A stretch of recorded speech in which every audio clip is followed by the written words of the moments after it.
Hello, boys and girls. Welcome to what I am certain will be a fun 4 hours on the Matt Murphy Radio Show. Right here on Super Talk 99.7 WTN. It is 7 minutes after 3 o'clock. Hope your Monday's going well so far. Hope you had a great weekend. Hope you enjoyed time with family and friends. And now, let's get down to it. We've a lot to discuss. A lot to discuss. And there are several folks that I need to tell you about, to include, hey, did I tell you, by the way, Jackson, that Ricky Skaggs, the Ricky Skaggs, would be calling the radio show at about 4 o'clock today? That's You true. did not. That is a fact. That our good friend Ricky Skaggs, I think he's got a new, I don't know what's going on. I don't need to know. I had my buddy, Don, calls me or texts me rather and says, hey, you want Ricky on the show? And the answer is always yes. I don't need to know. But I think Ricky's got a new song out, and I think he's got something going on. Anyway, he's coming by at about 4:05 via telephone a little bit later on the Murphy Show on Super Talk 99.7 WTN. And then at 5:05 or thereabouts, for an hour, we will have gubernatorial candidate John Rose in studio with us. Good opportunity to speak with John in advance. I mean, obviously, early voting already ongoing. In advance of the August 6th primary, we're excited about an hour sit-down with John Rose. Get your questions in on the Super Text line. We'll answer as many of those or ask as many of those and get answers for them as humanly possible. And hopefully, we'll have an opportunity for a segment where you can call in the show and ask your questions What as time well. is that? That is at 5:05. That's going to horn in on nincompoops in the news. I say we have him play with us. Well, that might be that's an option. That'd be interesting. That would be that's an interesting option. Hey, John, who's the biggest nincompoop? Marsha Blackburn. Oh, okay, they're very good. See if you get any votes. When do I get to debate? We're going to ask him about debating. We're going to talk to him about that. Talk to him about a few other things. You, sir, are not officially in the running until after August 6th. You need to calm down. We talked about this. But when we fight for our constituency, okay, here we go. And we're tough on Tanzania, and we legalize window tint in the state of Tennessee. Now you're talking my language. Now you're getting my vote. I like the opportunity to speak with Congressman John Rose. Speaking of gubernatorial candidates, Monty Fritz has got a big event going on in Lebanon, I guess, tonight. Tonight was supposedly going to be the big debate, and they didn't have it because Marsha bailed out and then John bailed out. And so Monty decided to have an event over in Lebanon. Chris Hand is going to be over there, and I think he's calling in the 6 o'clock hour at some point just to let us know what's going on over there. And then tomorrow on the show at 4 o'clock, Monty Fritz will be here. And we're still waiting on I was going to call Marsha's people, and I'm not, y'all. By the way, let me just get the pleasantries out of the way so we can get into the content of the show. That's Jackson Williams. He's behind the glass. Behind the glass in News Closet B is the voice, the mellifluous tones of one Ken Weaver, who I haven't seen since Friday. What's up, Ken? How about you boys? You doing all right? I'm doing great. It's Monday. It's the best day of the week. That's what they tell me. That's what they tell me. Ken? Yes, sir. No lie. I was going to call Marsha's people Yes, sir. on the way in from Mount Pleasant. It's a nice little drive from Mount Pleasant. Right. It oftentimes it's a nice opportunity for me to settle my mind, to figure out what I'm going to be talking about on the radio today, maybe make a few telephone calls. Yeah. In advance of the radio show. I'd made one or two. Got my oil changed today. Felt good about life. All right. I took care of the oil change. I just did some yard work over the weekend, got rained out some on Sunday. Just feel good about life. Yeah. And I was about to pick up the phone, or not pick it up. God forbid. That's illegal in the state of Tennessee. Stand down, Murphy. I was about to use my voice-activated controls on my GMC Sierra. More on that in a moment. And call Marsha's folks and say, hey, we got John scheduled. We've got Monty scheduled. Time to get Senator Blackburn on in here for an hour-long visit in the studio of the Matt Murphy Show. Yet, I was stymied before I could do that. Stymied by one of Tennessee's finest. Y'all, I am pleased to let you know that apparently we have handled all of the law-breaking that needs to be handled in the state of Tennessee. We've taken care of it. Because the troopers are now very, very interested in our tent on our vehicles. So on the way in to work, I travel up 65 for the majority of the way. I either go over to what is that, 99 Bear Creek Park, or I go up. Sometimes I go Saturn Parkway, but you got to get to 65, and then you shoot up to the palatial studios of Super Talk 99.7 WTN here on the ass end of Music Row. Yes, sir. And there's always state troopers. I see them, I wave. Ken. Yes, sir. I don't think you'll find a better friend of law enforcement than Matt Murphy. I don't think you will. I don't think you will. I'm well on record as saying that I defend and default to the police. The tie goes to the police, y'all. The tie goes to the police because they have a hard job. Yes. And they never know who they're going to encounter when they pull individuals over, as was the case today. So I'm on 65, and there's a state trooper behind an 18-wheeler, a couple of 18-wheelers, and they're traveling at about, speed limit 70. They're traveling at about 65 miles an hour. And there's a fair amount of vehicles in the left-hand lane passing, going at the legal limit of 70 miles an hour, which is, obviously permissible. And so I did the same. I passed the state trooper. He's to my right, I'm to his left, going at about 70 miles an hour. And there were no vehicles behind me, and so he pulls in behind me, which is fine. And then I get past the two 18-wheelers that are going a little bit slower in the right-hand lane. And as I try to do, I got over to the right to allow the state trooper to get on by if he so desires. But he stayed in the left-hand lane, and he was traveling at a slower rate of speed than I was. Okay. So I'm tooling on down the road, 70, 71 miles an hour. And then I notice in my rear view that the trooper has decided to accelerate his speed quite a bit. And he gets right up beside me, right in the left-hand lane, right beside me, and travels that way for a hot minute. And then he slows down and gets behind me. And I was like, what? Ken, this is not my first rodeo. I was like, well, I'm about to get lit up for something. Yes, you know what I mean? When they pull right beside you and then carve in behind you, it's like, well, let's just go ahead and pull on over. He was going to see if you were going to try to run. Well, maybe. I thought about it. Not long, but I thought about it. By the way, it's episode 1078 of the Matt Murphy Show. Tune in, Spotify, iHeart, Talk TV, YouTube, Facebook, Twitter, Twitch, Rumble. Okay, it's July 20th. You know what today is? It's the anniversary of the day that Ted Kennedy was never going to be president of the United States of America. Mm-hmm. Y'all look that one up. 1969. He only remained senator because we were landing on the moon the same day. So they say. Anyway, so this fella pulls me over. And I'm going. I go back and forth. I mean, the trooper's name's right here on his ticket that he gave. I mean, he could have given me a warning, y'all. I don't know why do you do this. So he pulls up, and he says, "Do you?" I said, "Hello, officer," and he said, he didn't ask me why. He didn't ask me if I knew why he pulled me over. Right. Which, by the way, just a hot tip, if you're ever asked that question, and I'm not saying don't be anything but nice to the police, and the police have a hard job to do. There's a lot of lawbreakers out there. But let me give y'all a hot tip.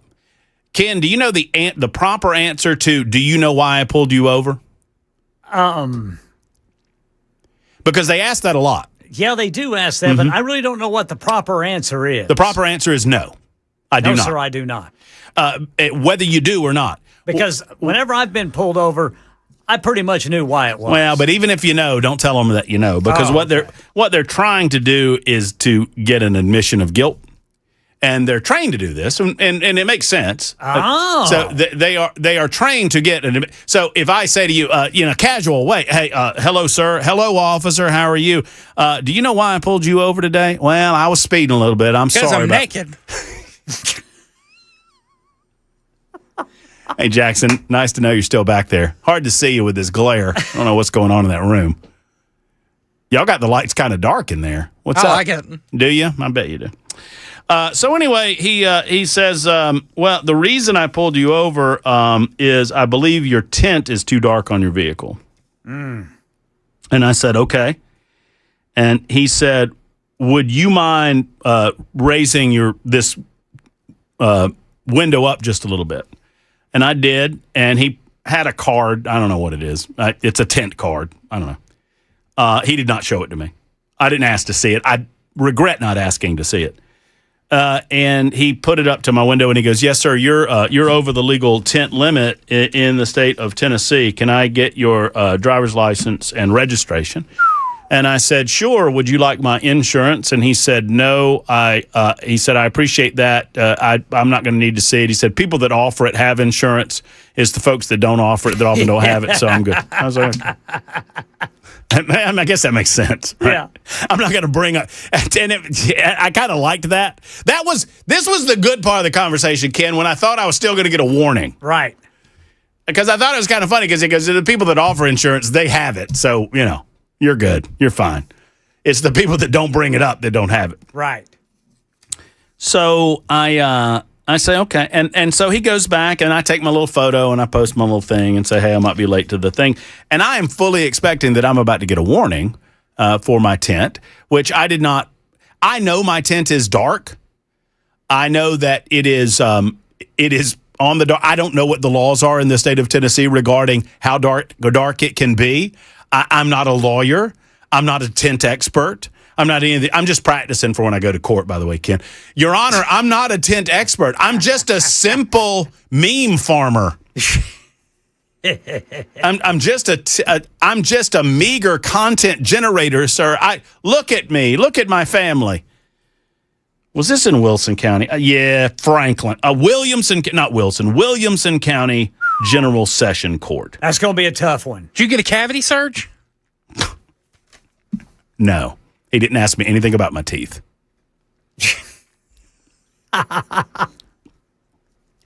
So he comes back and he said, "I have issued you a citation for illegal tent." And I said, "Officer, I bought this vehicle in the state of Tennessee." And he said, "All right." I said, "I bought it used with about 8,000 miles on it, and it came exactly like you see it, except for the tires. I put the tires on there." I said, "But the tent was already there." He said, "I understand." I said, "What, is it not illegal for them to sell it to me that way?" And he said, I'm not, I forget what he said. I'm not privy to that. I'm not familiar. I'm not sure.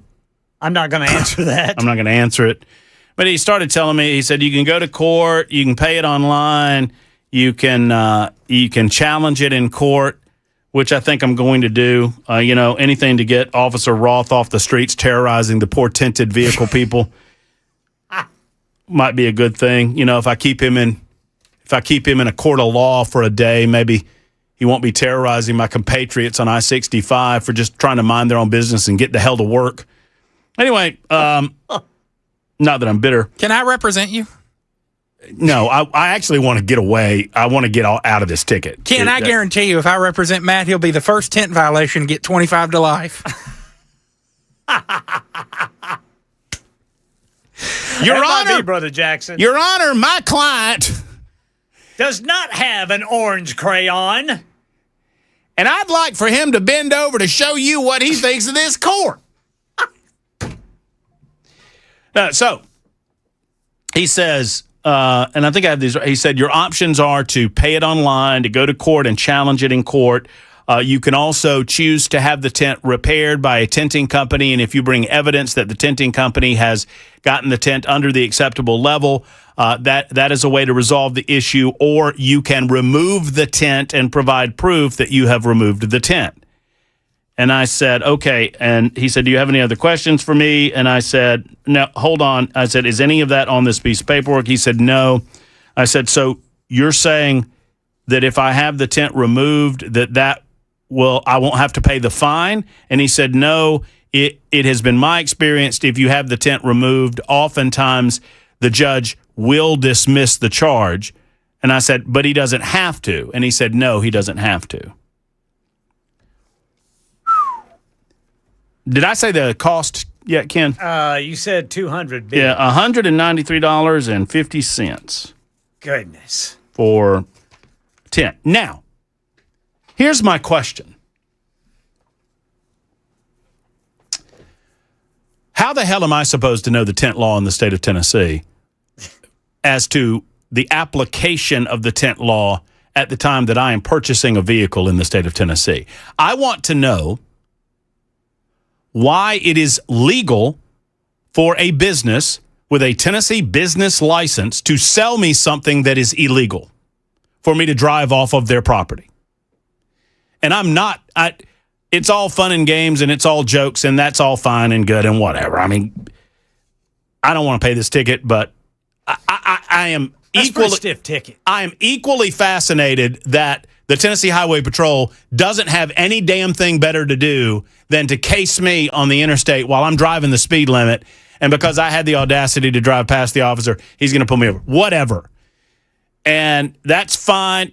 I'm just a little fascinated with the number of vehicles that I see traveling down the road without a damn license plate on them, with the number of damn vehicles that I see towing other vehicles and they don't have license plates, and there's always some Mexican or some Hispanic-looking fella driving the vehicle, with all of the people that I see driving 95 miles an hour, weaving in and out of traffic. I mean, that's fine. You know what? If I'm breaking the law, I'm breaking the law. I feel like I expect my tax dollars go to a little bit of discretion about what you're going to focus on and what you're not going to focus on. But put that aside for a minute. If I'm guilty, I'm guilty. Tell me how it's legal for me to purchase a vehicle from a licensed business in the state of Tennessee that is illegal. Help me out with that. So suddenly I'm supposed to be the tinting expert. Should I not have an expectation that if I walk onto a car dealership's lot in the state of Tennessee that they're selling legal vehicles? Right? If I walk into a licensed business in the state of Tennessee, I mean, and I understand, you can tell me, no, I shouldn't have any sort of expectation. That's fine. I might want to check court costs, too. I don't know what that means. Goodness. What does that mean? I don't know. Somebody said another $100. What, above the ticket cost? I don't know, man. But that's where my mind would go. Yeah, that's what they want me to do. They want me to just to pay it online and be a good citizen and not say nothing about it. But I've got a date in court Friday, the 28th of August at 9 a.m. in the morning. And y'all might get ready to have a guest host that afternoon there, Jackson. Oh, no, I'm coming with you. You're going to jail. Whether I like it or not.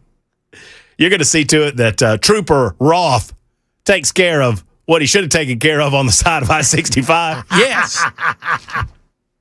That mugshot is my life's mission. I can get you a mugshot, Jackson.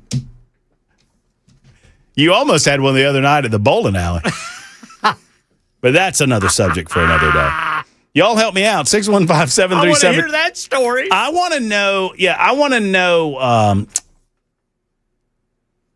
I have a serious. I called a lawmaker who was getting on an airplane, and he said he would look. And I said, serious question. I said, look, that's fine. This is not about me paying a fine of $193.50. Although I'm annoyed by that. Legitimately, I want to know why it's legal for used car places to sell illegal vehicles in this state. And have we gotten so desperate for money that this is what we're doing? Do we have no other lawbreakers in this state? My goodness gracious. I guess I should take that as a sign that things are going well in the state of Tennessee, that we have no other lawbreaking going on, that they can really, really focus in on the finer things, like the fact that Matt Murphy has been driving a truck in this state that he bought, in this state that he paid sales tax on, in this state for the last 4 years. But boy, we got him today. You got me. You got the tater. You remember that? I can't wait for this court date. When is it? August the 28th. We will be there. Friday morning, 9 a.m. Oh, it's a Friday. Yeah. Oh, yeah. Oh. We're going to figure. You know, we won't be able to bail you out till Monday. That's fine. That's fine. After I get us held in contempt. I object. Your Honor, I swear. Sustained. He's not with me. It's 26 after the... Overruled. I just picture he's talking to himself, too. I'm going to show up in a robe, and I'm going to try to outjudge the judge. But can we get you one of those white wigs? Oh, hell yeah. Big old powdery white wig. Oh, we're going to jail, buddy. Hey, practice this one. Practice this one. No, sir, you're out of order. You're in contempt. This whole trial is contemptible. It's Super Talk 99.7 WTN.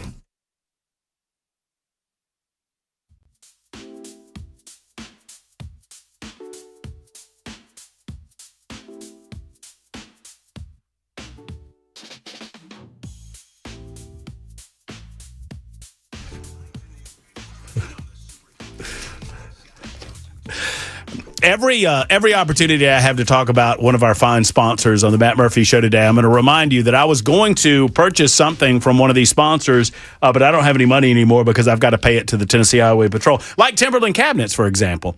I was set to buy some beautiful cabinets from Timberland, but I don't have any money anymore because of the Tennessee Highway Patrol. No, in all seriousness, folks, y'all need to go see Timberland. They are a wonderful company right there in Columbia, Tennessee. Love the fact that we have such a fabulous, high-quality cabinet-making manufacturing facility right here in our state. So not only are we buying in the USA, we're buying in Tennessee. If you've thought about revamping the kitchen or redoing a bathroom, think no further. Let's get it done. Let's call Debbie today at Timberland Cabinets. Let's schedule an appointment, or you can stop by in Columbia. Their showroom is available for you. Look them up online at timberlandcabinets.com.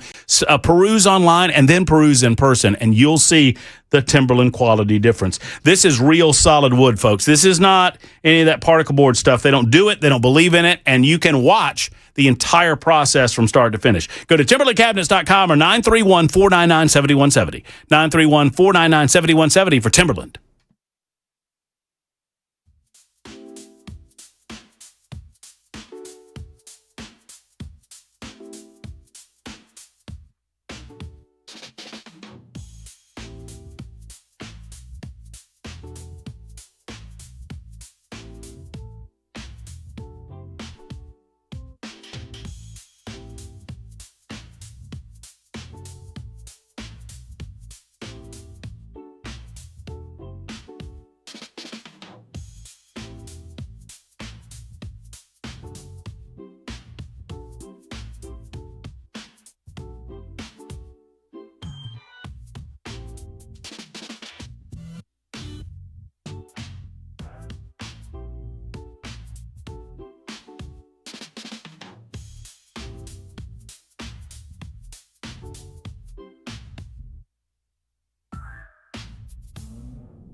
Hello, friends. Matt Murphy for Efficient Heating and Cooling. It's hot out there, and it's just going to continue to be hot. I mean, folks, we're in the midst of summer. It's supposed to be a little warm out there today and tomorrow and for the rest of the month and for the rest of the summertime.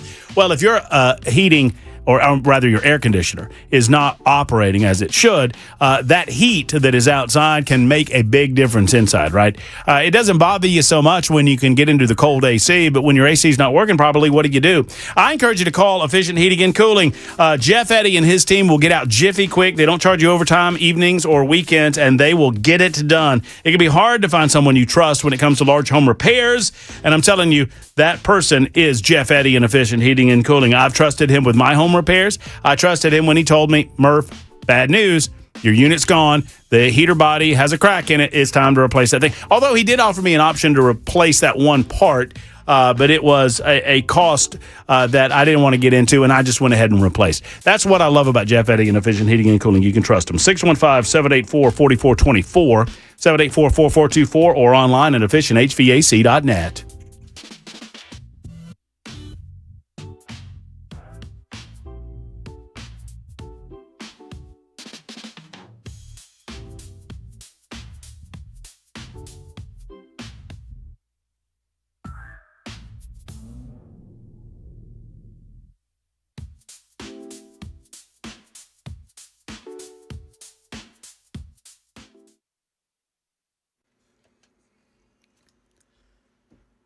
I'm Ken Weaver with your top stories. Got the heat index values climbing between 105 and 110 degrees, possible today and tomorrow. Then tomorrow into Wednesday, we could get some strong to severe thunderstorms. Damaging winds is the primary threat. Meanwhile, the tropical depression organizing in the Gulf, that could impact our weather later this week. Got the full forecast in 5 minutes. Also traffic. In New York City, a suspect is in custody after setting off an incendiary device today, which set a fire outside a Manhattan federal building that houses an immigration court. The FBI identifying the suspect as 43-year-old Andrew Arabaka, saying he came, quote, armed with bad intentions. Here's James Barnacle. He's the assistant director in charge of the FBI New York field office. He had 2 axes, a hammer, a machete, and 3 knives. So 3 people suffered minor injuries in that fire, this fella allegedly said. Authorities saying Arabaka's a former U.S. Army soldier, had anti-ICE literature on a cart. And a solemn military ritual tomorrow at a base in Delaware. ABC News White House correspondent Karen Travers has the latest on President Trump's travels and the latest casualties in the war with Iran. President Trump will travel to Dover Air Force Base in Delaware on Tuesday for the dignified transfer of remains of the U.S. service members killed over the weekend in the war with Iran. It's the 3rd time since the start of the war that the president has attended this solemn ritual. Press Secretary Caroline Leavitt says in a social media post that the president and the entire White House are praying for the families of the fallen service members. 17 American service members have been killed since the war in Iran began in late February. Karen Travers, ABC News, the White House. Right now in Middle Tennessee, the state taking Meta to court over claims the company knowingly harmed young Instagram users. State attorneys arguing features like notifications, reels, and autoplay were designed to increase engagement among teens.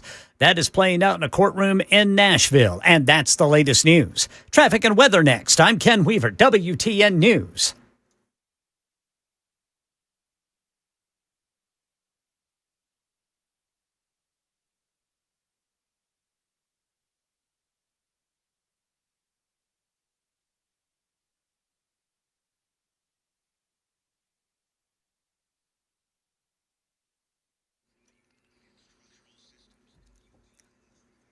Yeah, the real slow traffic right now is going to be eastbound 24. They're from the eastern split all the way beyond Briley Parkway, then northbound North Loop to get up there north of downtown.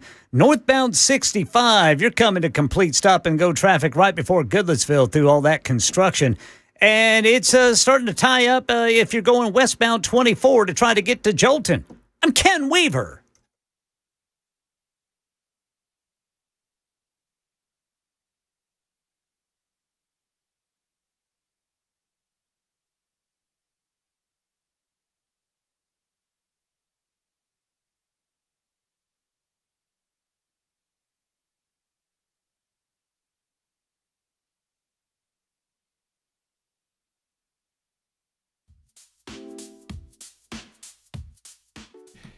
Hey, friends, it's Matt Murphy for King and Associates Insurance. I hope my insurance doesn't go up because I got pulled over by a Tennessee highway patrolman for having my tent too dark. But if it does, Emory will deliver the bad news to me. I don't think it will, though. At King and Associates Insurance, they protect me with coverage that fits my life and fits my budget. Whether you're a first-time homeowner, growing family, shopping for better automobile rates, they make it simple. No pushy salespeople, just honest advice. And this is a local company, which I absolutely love, friends. They're local and independent. That means that as an insurance company, they work for you. They don't work for the insurance companies, not the big boys. They're working to make your life better. 329-8121. That's 329-8121. Online today at kinginsurance.com. King and Associates Insurance, protecting what matters most.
I wonder if Kraft Body Scan can scan for tint. I don't know. I've never asked them. But the CT scan that they do initiate with you and your loved one, big value coming up, $99. I'll tell you about that in a second. Will find issues inside of your body that you might not know about. And that's what it's all about. Hey, friends, it's Matt Murphy. And when it comes to your health, you need to know. Don't whistle past the graveyard, as the old saying goes. Know exactly what's happening inside of your body with a scan, comprehensive, non-invasive from Kraft Body Scan. And right now, their couples heart and lung scan. We've been talking about these things all summer long. Why? Because they're pretty cool. $99 for you and a loved one. That is an insane value. And we want to get you in and make sure that you know everything that's going on inside of your body. So if you've noticed a few things, time to get in there. But if you haven't, it's even better because we can catch these things as early as possible before they're symptomatic, or you get the clean bill of health, and that gives you wonderful peace of mind. 615-436-1000, 436-1000, or online, togetherwescan.com, promo code MATT50. Togetherwescan.com, promo code MATT50.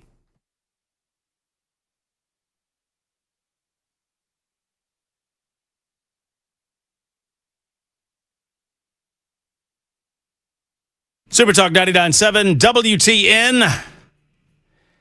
All right, many of you on the phones, full bank, as a matter of fact. Murphy got a ticket. Yeah, that's what I'm going to do. I'm going, Jackson, see if I can do this. Let's see how creative I can be in incorporating the fact that I got a ticket for my tent being too dark on my vehicle that I bought in the state of Tennessee 4 years ago. Let's see if I can incorporate that into every live endorsement that I do today. It feels like a personal challenge. We're going to need these live endorsements for bail money. Fair enough. And correct. Because I got $193. I'm going to have to hustle more pool. Tell Joseph that I'll meet him at the pool hall tonight. He's out of town. Dadgummit. That's going to be a problem. What about you? $5 a game? No, I watched. I saw your work. Gerald is up first on the Matt Murphy Show. Hello, Gerald. How are you? Pretty good. Doing all right? I'm great. I'm great. Hey, and I'll say this, go Balls. And you can always tell a Dogs fan, you just can't tell much. Oh, jeez. Thank you, sir. Oh, don't thank me. Don't thank me. I like that, though. You can tell a Dogs fan, but you can't tell them much. Yeah. That's pretty good. That's pretty good. Now, years ago, in right there in Columbia, Tennessee, I got a friend, he's been in business for probably 30-plus years, 10 on wheels. It used to be, if it was legal, you had a sticker they put on your tent, and the back passenger, like if you had a four-door, it could be as dark as you want to be, and the back glass could be as dark as you want to be. But why he probably pulled up close to you is your driver's side or passenger side isn't legal and have that stamp, you get a ticket. How much was the ticket? I can't remember today. Yeah, it was back in the day. I know that ceramic tent is a lot cooler now, and you won't get the tickets. Yeah, you might want to find it if you have that stamp on your window, because if it's stamped legal, it's good. And my ex-wife, her dad was a used car salesman, and that when you sign that as is on there, that's your legal. Well, I mean, I would have, Gerald, thank you for the call. There's a lot of folks want to get in here. I would have expected, all right, a warning. That's cool. I mean, I feel like maybe we got better things to do, but legal's legal, illegal's illegal. Why is tent like this illegal? Jackson, I bet Jackson can answer this question. Jackson, why does the state, what is it? I got it pulled up here. Tennessee Code 55-9-107. Tinted motor vehicles. Under Tennessee Code annotated, all windows and on passenger vehicles must allow at least 35% visible light transmission, or VLT, and windshields must allow more than 70% VLT reflective. Why do you think this law exists? We live in a nanny state government, and my administration will look to fight for the constituency of Tennesseans, tough on Tanzania, and window tint for everyone. I like that addition to the campaign platform. That's going to win you some votes. Oh, and don't forget we're taking Mississippi too. Fair enough. I should have asked the adult in that room first. Ken, why do you think it's illegal? What would your best guess be? Why do we create parameters by which you can't tint your vehicle more than certain things? Safety, right? Safety, yes, sir. Safety. Then why did the Tennessee Highway Patrol have tinted windows too? That I don't know, Brother Murphy. I want to know. I want to know if the Tennessee Highway Patrol comports, because I don't believe they do. I had an opportunity to look at the Tennessee Highway Patrol's tent on the passenger side of his vehicle, and I want to know if the Tennessee Highway Patrol has tent that comports with state law. And if not, why not? And if they are an exception, explain to me how they have some sort of special vision at the Tennessee Highway Patrol that it's not a safety hazard for them, but it is for me. I'll wait. Your Honor, you're in contempt of court. Overruled. Sustained. Objection. That's conjecture. I call for dismissal. Recess. Hyperbole. I love Jackson's just saying all the courtroom stuff he learned on Law and Order. Throwing it out. Overruled. Let's talk to Paul next. Paul, what's going on? Two things I got for you. One, all right. if the car is factory tinted, it's legal, period. Well, I don't think it was, but I mean, I bought it used. I'm assuming this front tint on I've always known that it was dark. I didn't know it was illegal, but I knew it was dark. But all right, factory tint is legal. That doesn't so Even on the front. Outside of that, you're not even supposed to really tint the front. And the reason they have the limit is, let's say me and you are traveling down the highway and they're suspecting we're dealing drugs. Mm-hmm. If it is too dark that they can't see through that back windshield at daytime or at night with the headlights, they don't know how many of us are in this car. It's not a safety for you, it can't be that dark. It's a safety for the officers pulling you over. Mm-hmm. But we weren't. Paul, we weren't. But we weren't talking about my back glass. We were talking about my driver's side your window. Front glass. Yeah. No, we weren't talking about my windshield. We're talking about No, your front driver's window. my door vehicles. Yeah, my door windows. Yeah. Yeah, you can't tint that. It can come factory tinted, but you can't tint it. I didn't tint it, Paul. I just bought a car. But that's what I'm saying. If it was factory tinted, the factory can tint a front window. Well, Paul, I don't know why you're yelling at me. So my question is, why is it legal for a used car dealership to sell me that vehicle in Tennessee if the windows were tinted illegally? Because they hold no responsibility. They put a sticker on there, as is. Uh-huh. You accept all responsibility once you drive off the lot. Well, we're going to get that changed, Paul.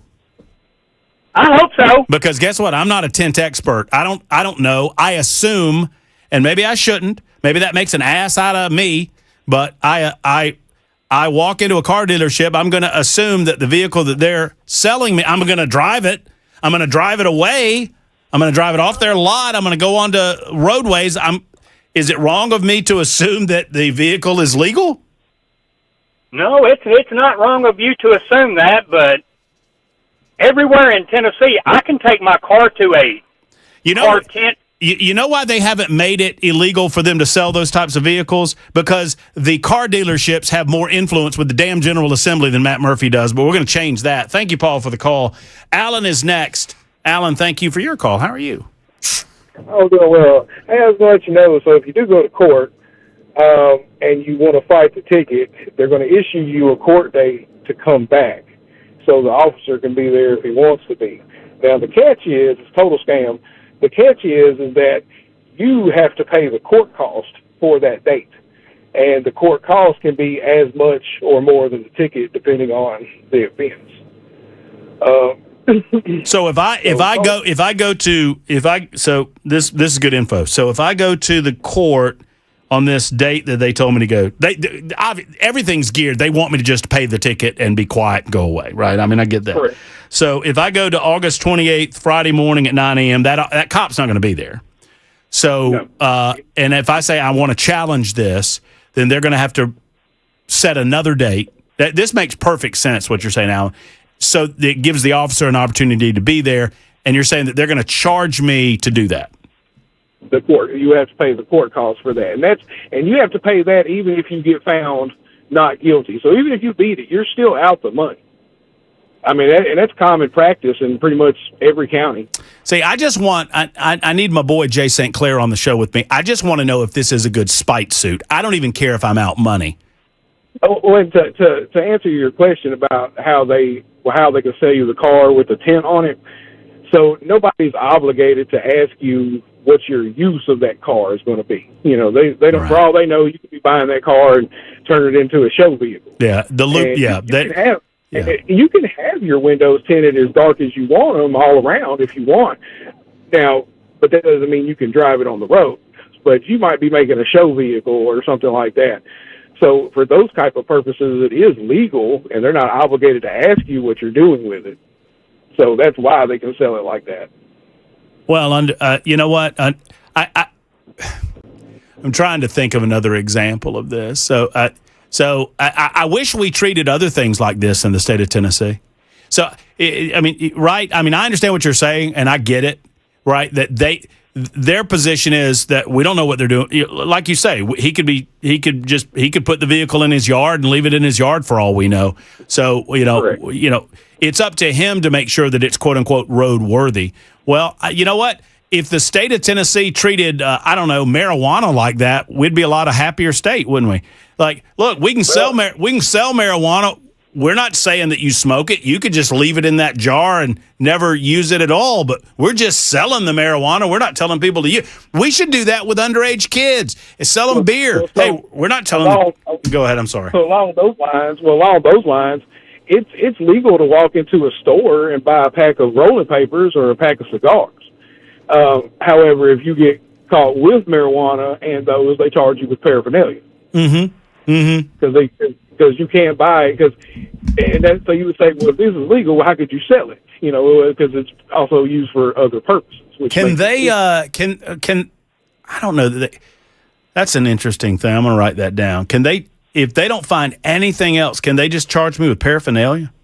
They can try. It has been done. I'm sure they'll try. But if I go in and I buy one of those glass pipes that you see in the convenience stores, right? They can absolutely charge you for it, and it's up to you. And see, that's the thing is what the officer charges you for is irrelevant. Okay, to what their attitude is. Well, you just work this out with the court. I just want to know, and I guess I got a little bit of an answer.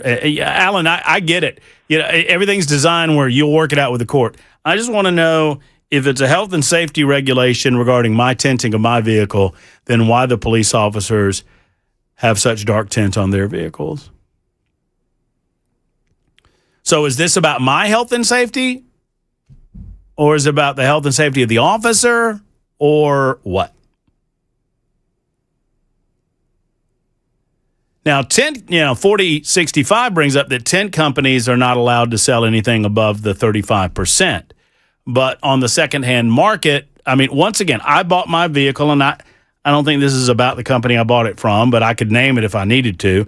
They're up in Hendersonville, and it's a used car place. And I loved the truck. I found it. It's exactly what I wanted. It was a great price. Had 7,500 miles on it, and had already had the windows tinted on it. I noticed that the tint was quite dark at the time that I bought it, but I didn't know. I'm not a tint expert, guys. Oh, but it's up to you to understand. Well, okay. Well, I think we ought to get that changed. And I don't think that the Tennessee Highway Patrol or any other law enforcement officer out there ought to have special rules about their vehicles if it's about a health and safety issue. What do y'all say? Maybe I'm wrong. Maybe guys, it's been an emotional day. I'm an emotional wreck. I'm a roller coaster right now. maybe I need to calm down before I draw any conclusions or have any opinions on this. I don't know. 52 after the hour. Super Talk 99.7 WTN.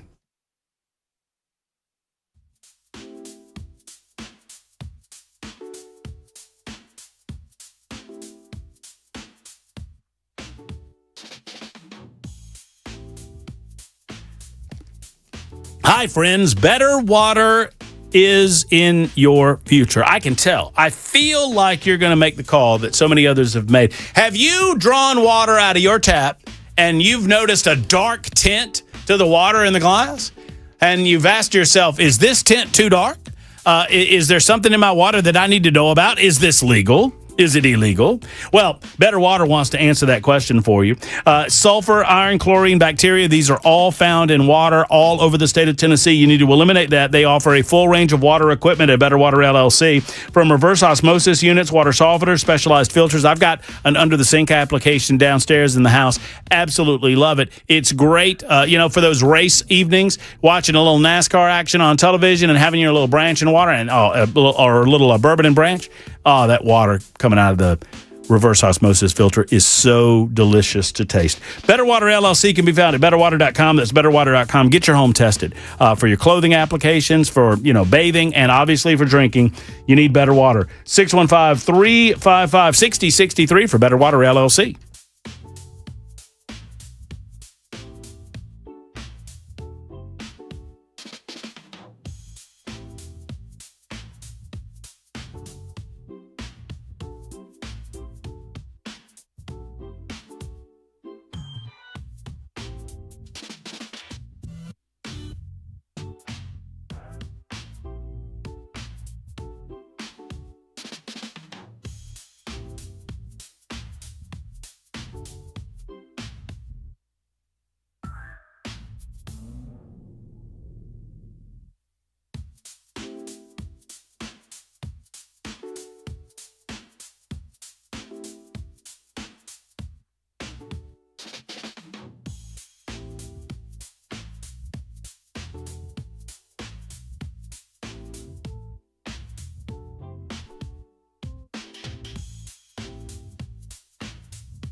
Hello, friends. Matt Murphy for the Wellness Institute of Nashville.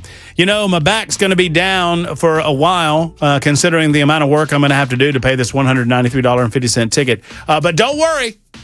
Dr. Mitchell and the Wellness Institute of Nashville are going to help me out. They're going to get me right as can be with a spinal decompression process. I've been through this before, and I absolutely love it. It really did save my back. And it can help you as well. An epic spinal special with $33 off every visit. And every one of those dollars is going to count, considering that $193.50 that I'm having to pay for that ticket. So I'm excited that I get to save money from the Wellness Institute that goes to my future ticket paying money.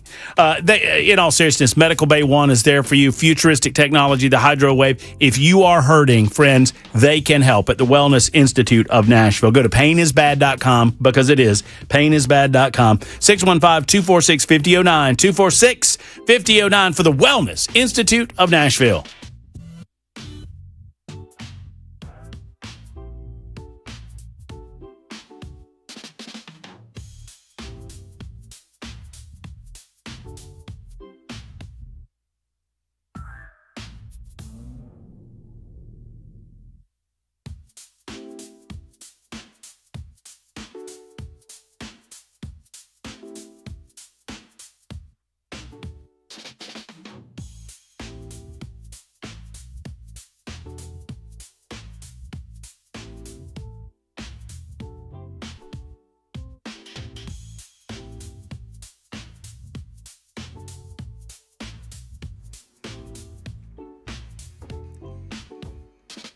2 people on the way home from dinner lost their lives in Franklin last night after a tree fell. We'll tell you about it coming up at 4 on Super Talk 99.7 WTN.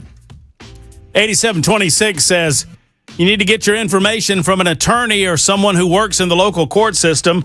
Not every jailbird that thinks he's an expert just because he spends a lot of time in court. A reset fee, and then this is what he says, is a reset fee is $7 to challenge a ticket in court. And if you beat the ticket, you pay $0 for a new court date. So that makes more sense. I mean, some people are saying that you have to pay for the new court date. That doesn't feel right because you're penalizing me for challenging something, and if I'm found innocent or I'm found not guilty of the charges against me, then I still have to pay that? That doesn't make any sense whatsoever. So why are you giggling? Penalizing. Murphy's using the legalese. Penalized. I'm just wondering if you had a mens rea. 0152 says, wow, you get that broke up over a ticket? Hope nothing really bad ever happens. You'll poop your pants. Well, who says I hadn't pooped my pants before? 0152. And I said, who said I'm broke up? He said, you said you were on an emotional roller coaster. Got a massive ego on full display. I might have been a little hyperbolic when I said I was on an emotional roller coaster. I like how you're using legal terms now whenever you're discussing. Matt, I would say this is more of a case of malum prohibitum. What? Found some Latin legal words. Did you? What does that mean, Jace? That means wrong because it is prohibited. Somebody send you that one? Nope, Google AI. Oh, good for you.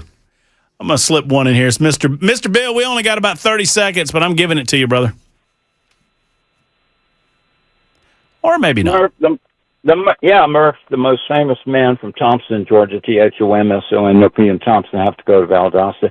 You may want to use that AI to represent yourself because, you know, the old saying, any man who represents himself in court has a fool for a client. That's what they tell me. Talk to Jay Sinclair, you know, he's your best friend, your gambling partner, your real estate buddy, seminar buddy, and Perry Mason, TV aficionado. So he may have seen a Perry Mason episode that deals with window tinting. You just never know. You never know, Bill. I hate to do it. I got to go. I wanted to ask you how you're doing, but I'm out of time. The music's in the background. Jackson didn't want to hear from you, Bill.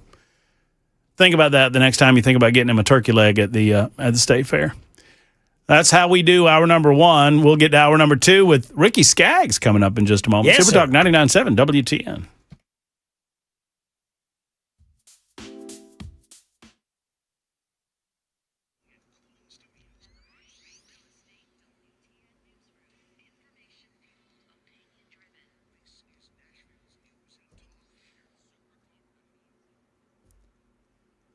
Four o'clock on the dot. I'm Ken Weaver with your top stories. Feels like temperatures expected to exceed 105 degrees today through tomorrow night. Then tomorrow, everybody north of Franklin and Murfreesboro is under a level 2 out of 5 risk of severe weather. And then a developing tropical system in the Gulf could impact our weather later this week. Got the full forecast and traffic in 5 minutes. Right now in Middle Tennessee, 2 people are dead after a tree fell onto a car in Franklin last night. Happened near Carruthers Parkway and South Carruthers Road as storms moved through. Channel 4 talked to Miss Jackson, who lives across the street from where it happened. It was raining real hard. And the next thing I know, there was fire trucks. There was 3 fire trucks. There was ambulance. And I heard them really working to try to get them out. It's very tragic. You know, you think you're going home from dinner and then you're gone. Authorities have not yet released additional information about the victims. In New York City, a suspect is in custody after he allegedly set off an incendiary device today, which set a fire outside a Manhattan federal building that houses an immigration court, according to authorities. 3 people with minor injuries. Here's James Barnacle He's the assistant director in charge of the FBI New York field office. A man by the name of Andrew Arabaca, Arrabaca, arrived at 26 Federal Plaza, just behind us on Worth Street, at the employee entrance to the building, where he ignited gasoline. He poured gasoline onto the ground. It ignited it with a lighter. Authorities also saying Arabaca had 2 axes, a hammer, and a machete, and 3 knives. Turns out he served in the U.S. Army for 4 years between 2001 and 2005, worked on Patriot missile systems during that time, and at some point, according to the authorities, he became anti-government, anti-ICE. Here in Middle Tennessee, one of the nation's biggest social media cases getting underway in Nashville. Tennessee says Meta failed to warn families about risks linked to Instagram and teen mental health. The state asking a jury to find that Meta violated Tennessee consumer protection laws. The trial is expected to draw national attention as other states pursue similar claims against the company, already have. In New Mexico, apparently Meta and Google were found liable for teens' social media addiction. That's the latest news. Traffic and weather next. I'm Ken Weaver, WTN News.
All right, brake tapping going on. Eastbound 40 over to the Eastern Split. Then that continues eastbound 24 from there. And that goes beyond Briley Parkway. Still got it going northbound North Leg. Eastbound South Loop over to 65. And then westbound 24 got a couple of spots where it slows down right before Old Hickory Boulevard and then right past Jolton. And then northbound 65 is like a parking lot at times. It's moving just slowly. Northbound 65 through the construction there at Goodlettsville. I'm Ken Weaver.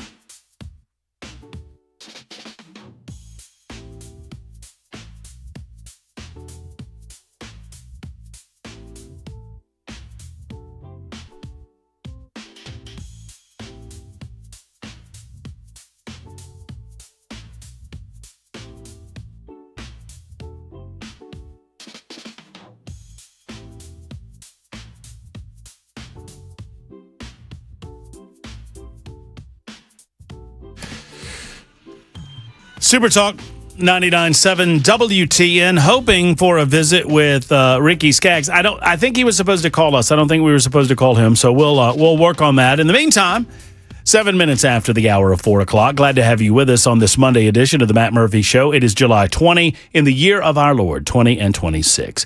It's episode 1078. I want to make something clear. We were having some fun with this ticket that I got in the first hour of the show.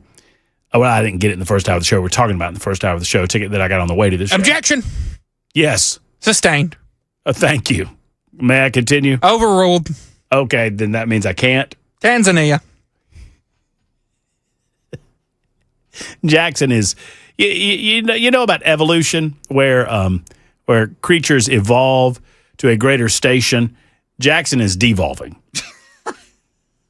They say the mind is the second thing to go. What's the first, Jackson? Can't remember. Can't remember.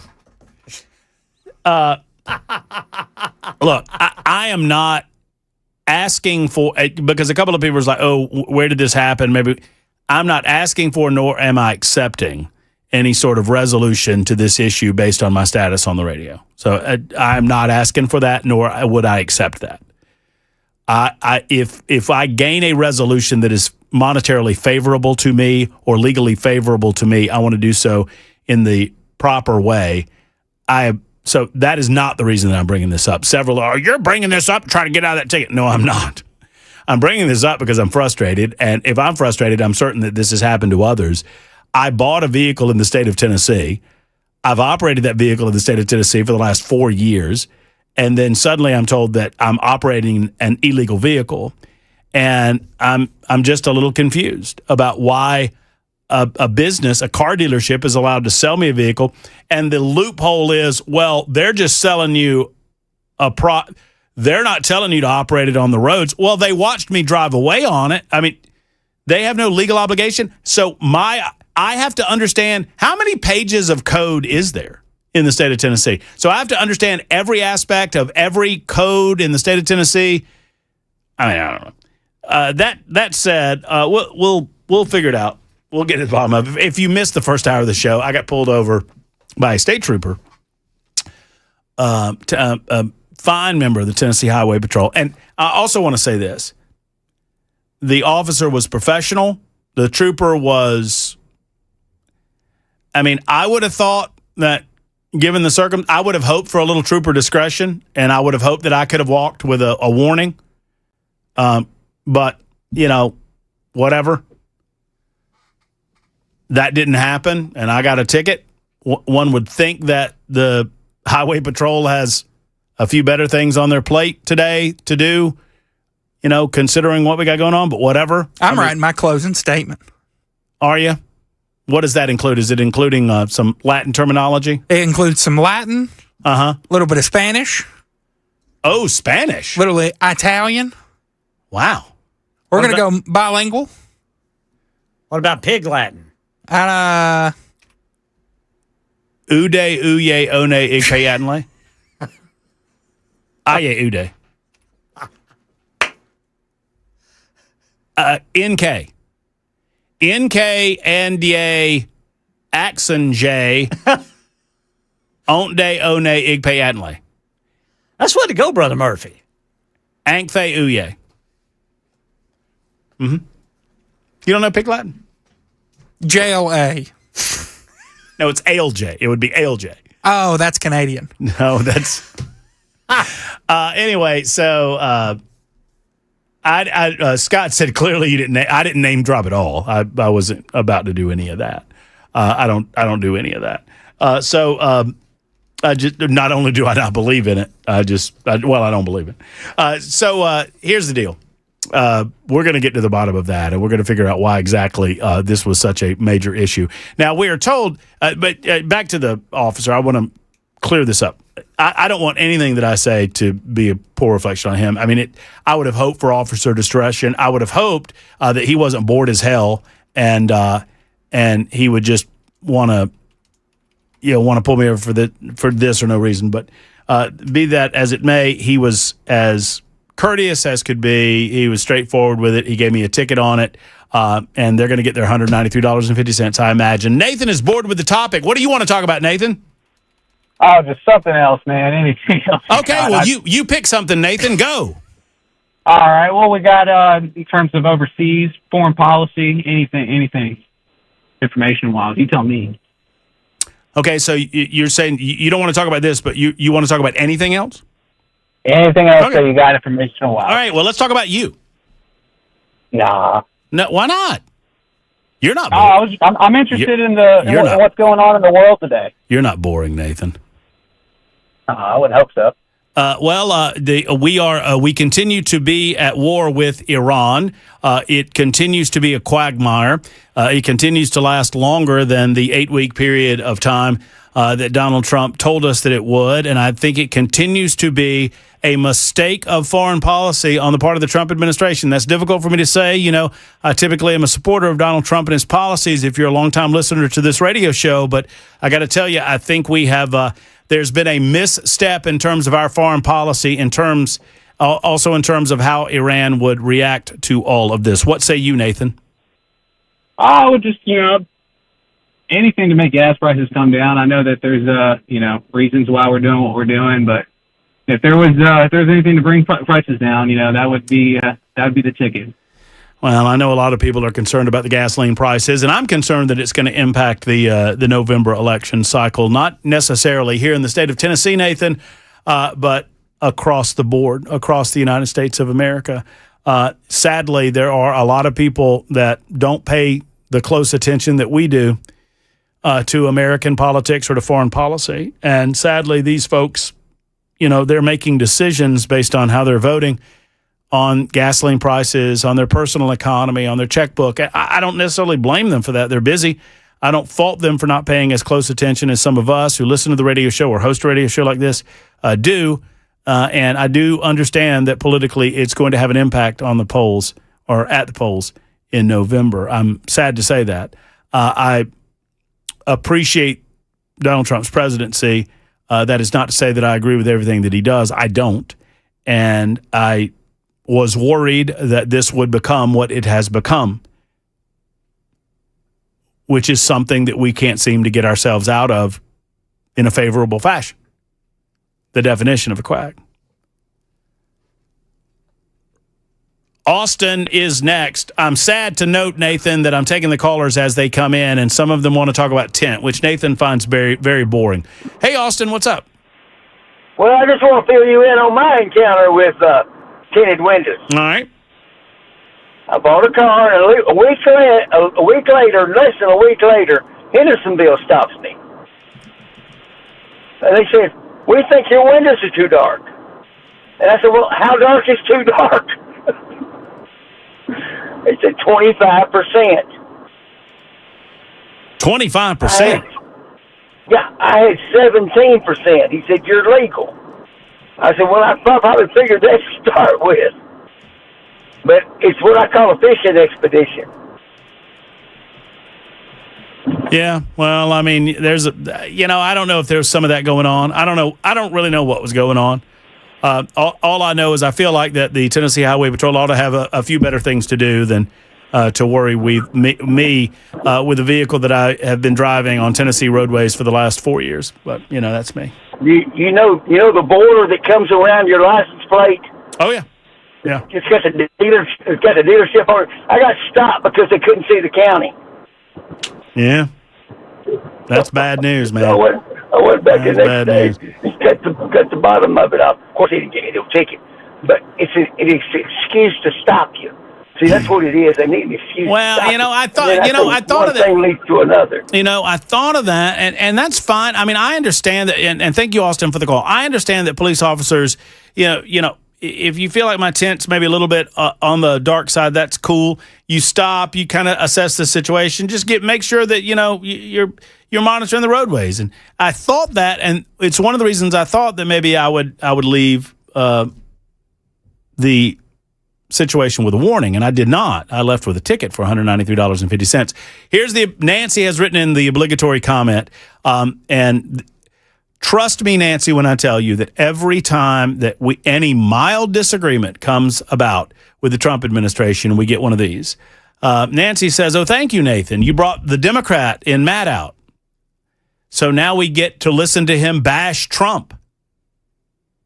He's above a ticket, wants to blame everybody else because he didn't know what the law is. Damn dudes, get off of fashion. Trump, he's not doing enough good stuff that you could spend your 4 measly hours a day talking about the good things. No, hell, no, you don't agree with nothing he does. Nancy, you kind of lost it toward the end of that comment. You gotta keep up the mental sharpness when you're writing a text like that. I'm not a Democrat, thank you. Nor am I a Republican. I don't belong to any political party. As a matter of fact, I don't belong to any club that would have me as a member. I am a small L libertarian. I believe that government serves best when it serves only when necessary and least. Leave us to our freedoms and to our own responsibilities. Thank you very much. That is my basic belief in the relationship between government and the people that government serves. Now, as far as Trump goes, I don't feel compelled after 10 years of Donald Trump, 10 plus years of Donald Trump on radio and doing what I do for 4 hours a day to present my bona fides regarding Donald Trump every time I have a mild disagreement with the man. If a president of the United States serves in the length of time that Trump has served and has done as much as Donald Trump has done, so much good for the American public, we are bound to have a disagreement every once in a while. And there's nothing wrong with that, Nancy.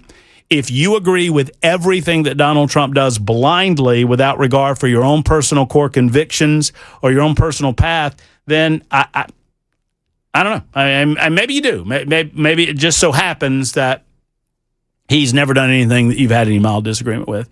I was concerned about the Iran engagement, especially considering that our man, Trump, ran the first time around as being against the engagement in Iraq.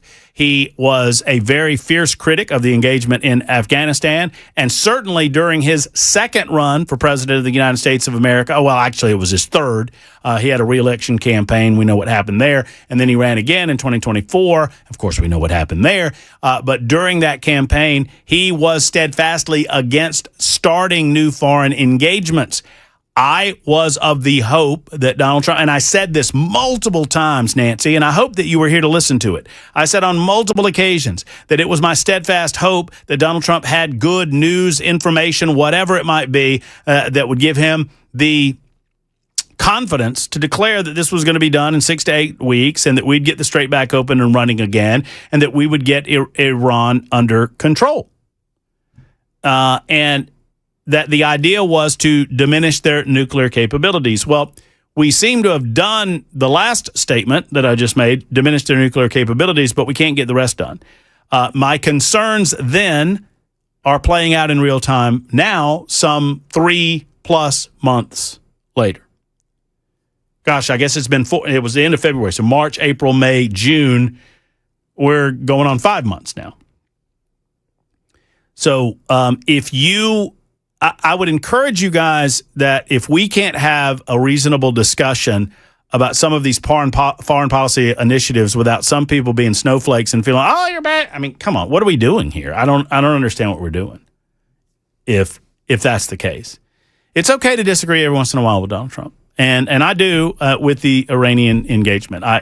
I remain hopeful that there's a solution that I am not aware of, and I fully recognize that I'm not privy to the information that the President of the United States of America is privy to. But I'm not going to sit around and suggest that I'm a Democrat because I have a disagreement with the President. Come on. I mean, and, oh, by the way, you are unfortunately owned during drive time, or own. Please bring back Brian Wilson. Pamela would be great. That's the best thing liberals can do is nitpick. Ma'am, Nancy, if you think I'm a liberal, I don't know what to tell you. I just don't. You've got the wrong radio show. I'm happy to have a reasonable, give me a call and maybe we can talk about it. But if you genuinely believe that I'm a liberal, then this country's got really, really big problems because I promise you, I'm not the source of your concern. I guarantee you, Nancy, that I believe in freedom more than you do. Yeah, I guarantee you that I believe in freedom more than you do.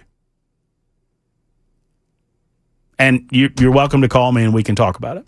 615-737-9986, The Murphy Show on Super Talk.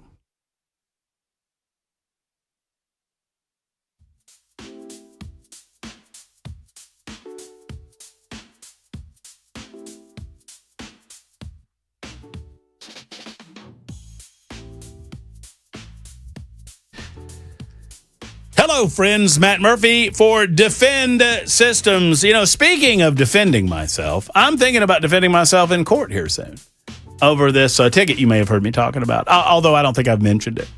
I think people are tired of me talking about it. I'm not tired of it yet, and I'm not tired of telling you about Defend Systems either. They're great. This is a wonderful organization, good people. They are a life safety and security consultation firm based right here in Middle Tennessee. Their clients include schools, corporations, healthcare facilities, law firms, manufacturing facilities, corporate headquarters, entertainment venues, country music tours, and so much more. Cumulus Nashville utilized this training. It's where I met Brink Fiddler. It's why I said, man, I need to tell everybody about you because I loved what he did. They provide customized training for you and your facility, making sure that you understand the threats that we face, not to scare you, but to make you aware of what's in front of you. Rapid response, medical security, improvement consultation, active shooter response training, all available for your facility. Call today at 615-236-6484, 236-6484, or online at defendsystems.com.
And a tragic storm-related accident claimed 2 lives in Franklin last night.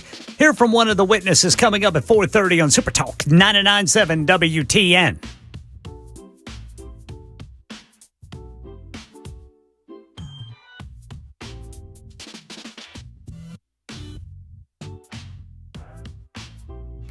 Super Talk 99.7 WTN. 427 coming up in the 5 o'clock hour. Congressman John Rose joins us for a sit-down interview regarding his candidacy for governor of the state of Tennessee. Obviously, we're coming down to it. It's cotton picking season, as my grandpa used to say. There's plowing season, there's planting season, and now it's time to pick the cotton. And we're getting down to it just about, a little over 2 weeks. Thursday will be 2 weeks to go before the primary is set in stone and we find out who our candidates will be for November. In the meantime, 615-737-9986. Would love to hear from you. Robert's in Lawrenceburg. Hello, Robert. Oh, no, I'm sorry. It says, I thought it said Lawrenceburg. It says law enforcement. I apologize. Hey, Robert. Hey, Matt. It's good to talk to you again. Still waiting on you to come on a Blue Nights ride with us. We went out this weekend. I met you at the Glock store. Yes, sir. Yes, sir. I'd love it. So, you know where I work, so I work nearby, so I can give you my experience with this. That I would say the cheapest and easiest thing for you to do is either just go to a tent store there in Murray County or Columbia and have them put on your regular, legal tent. And I've seen it hundreds of times. Like if you take that proof to court, and most of the time you don't even have to go to court, you just contact the clerk there to send in your proof and they just dismiss it. They can't tell you that they'll dismiss it because something could come up, something may change, whatever. They can't tell you that on the side of the road. But I'm in a traffic unit. I go to traffic court every week.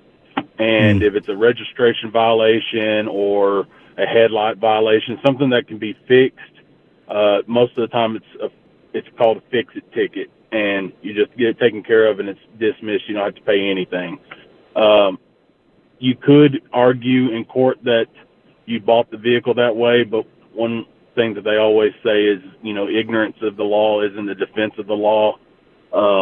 So I don't know how well that would go for you. They would probably just tell you to fix it anyway. But you know what if I peel back the curtain on this subject, you know what I'm going to do, Robert? What's that?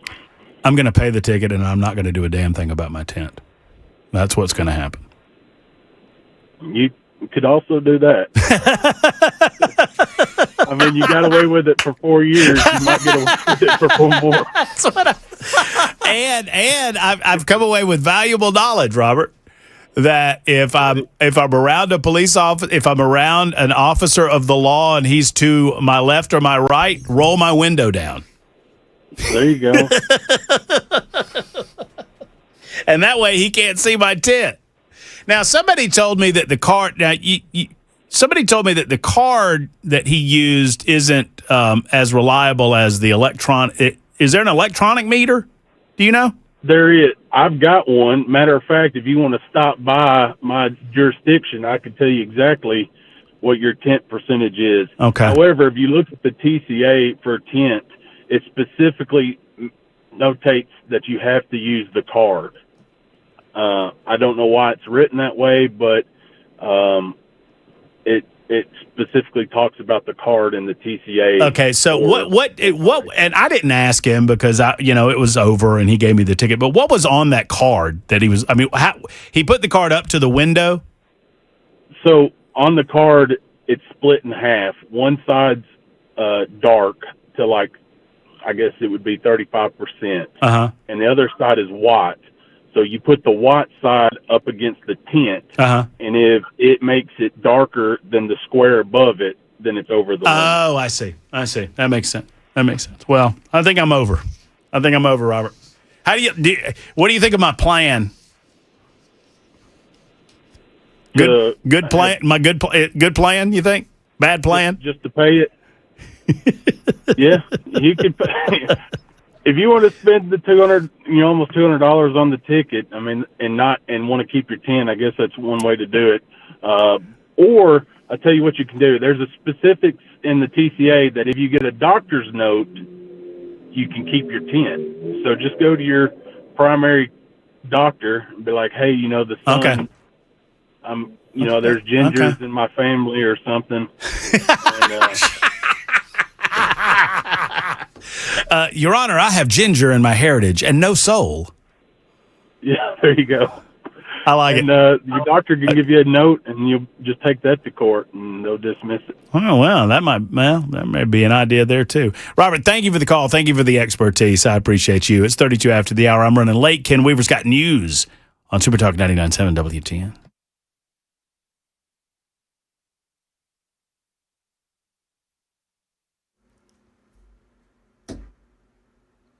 Right now, we have got a heat advisory through tomorrow night for risk of heat index values of above 105 degrees. Everybody north of Franklin and Murfreesboro tomorrow will be under a level 2 out of 5 risk of severe weather. And we're tracking a tropical depression in the Gulf that is forming, which that could impact our weather later on this week. Got the full forecast and traffic in 5 minutes. Meanwhile, a tragic storm-related accident claimed 2 lives in Franklin last night. Investigators say a tree fell on top of a vehicle near the intersection of Carruthers Parkway and South Carruthers Road. Channel 4 spoke to a resident, Miss Jackson, who lives near where it happened. I was on the phone talking to one of my church members, and I said, I hear a loud thunder. And she said, well, let's get off the phone, and we did. And I looked to make sure that my tree was standing. And then I saw the car with a great big old tree on the top. I was upset. I was praying. I was hoping that they survived. And I discovered later on that they didn't. Tennessee Highway Patrol continues to investigate. In New York City, a suspect's in custody after he set off an incendiary device today, which started a fire outside a Manhattan federal building that houses an immigration court. The FBI identifying the suspect as 43-year-old Andrew Arabaka, saying he came, quote, armed with bad intentions. 3 people with minor injuries reported. Here's James Barnacle, Assistant Director in charge of the FBI New York Field Office. He is an anti-American, anti-government extremist. We know that from what he said. We know that from what he has said post-arrest. And we know that from what his actions that he tried to take today. Authorities also saying Arabaka had 2 axes, a hammer, a machete, and 3 knives. That's the latest news. Traffic and weather next. I'm Ken Weaver, WTN News.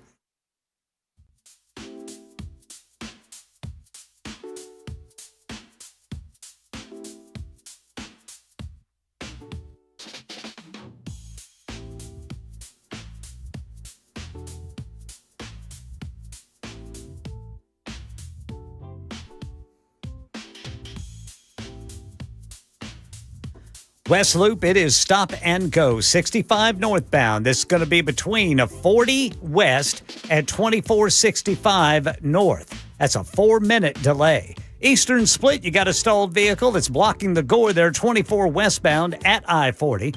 It's a parking lot at times, eastbound 440 over to 24 from 65. It's brake tapping northbound 65 through the construction there at Goodlettsville. Westbound 24 isn't always a picnic trying to get up to Jolton. I'm Ken Weaver.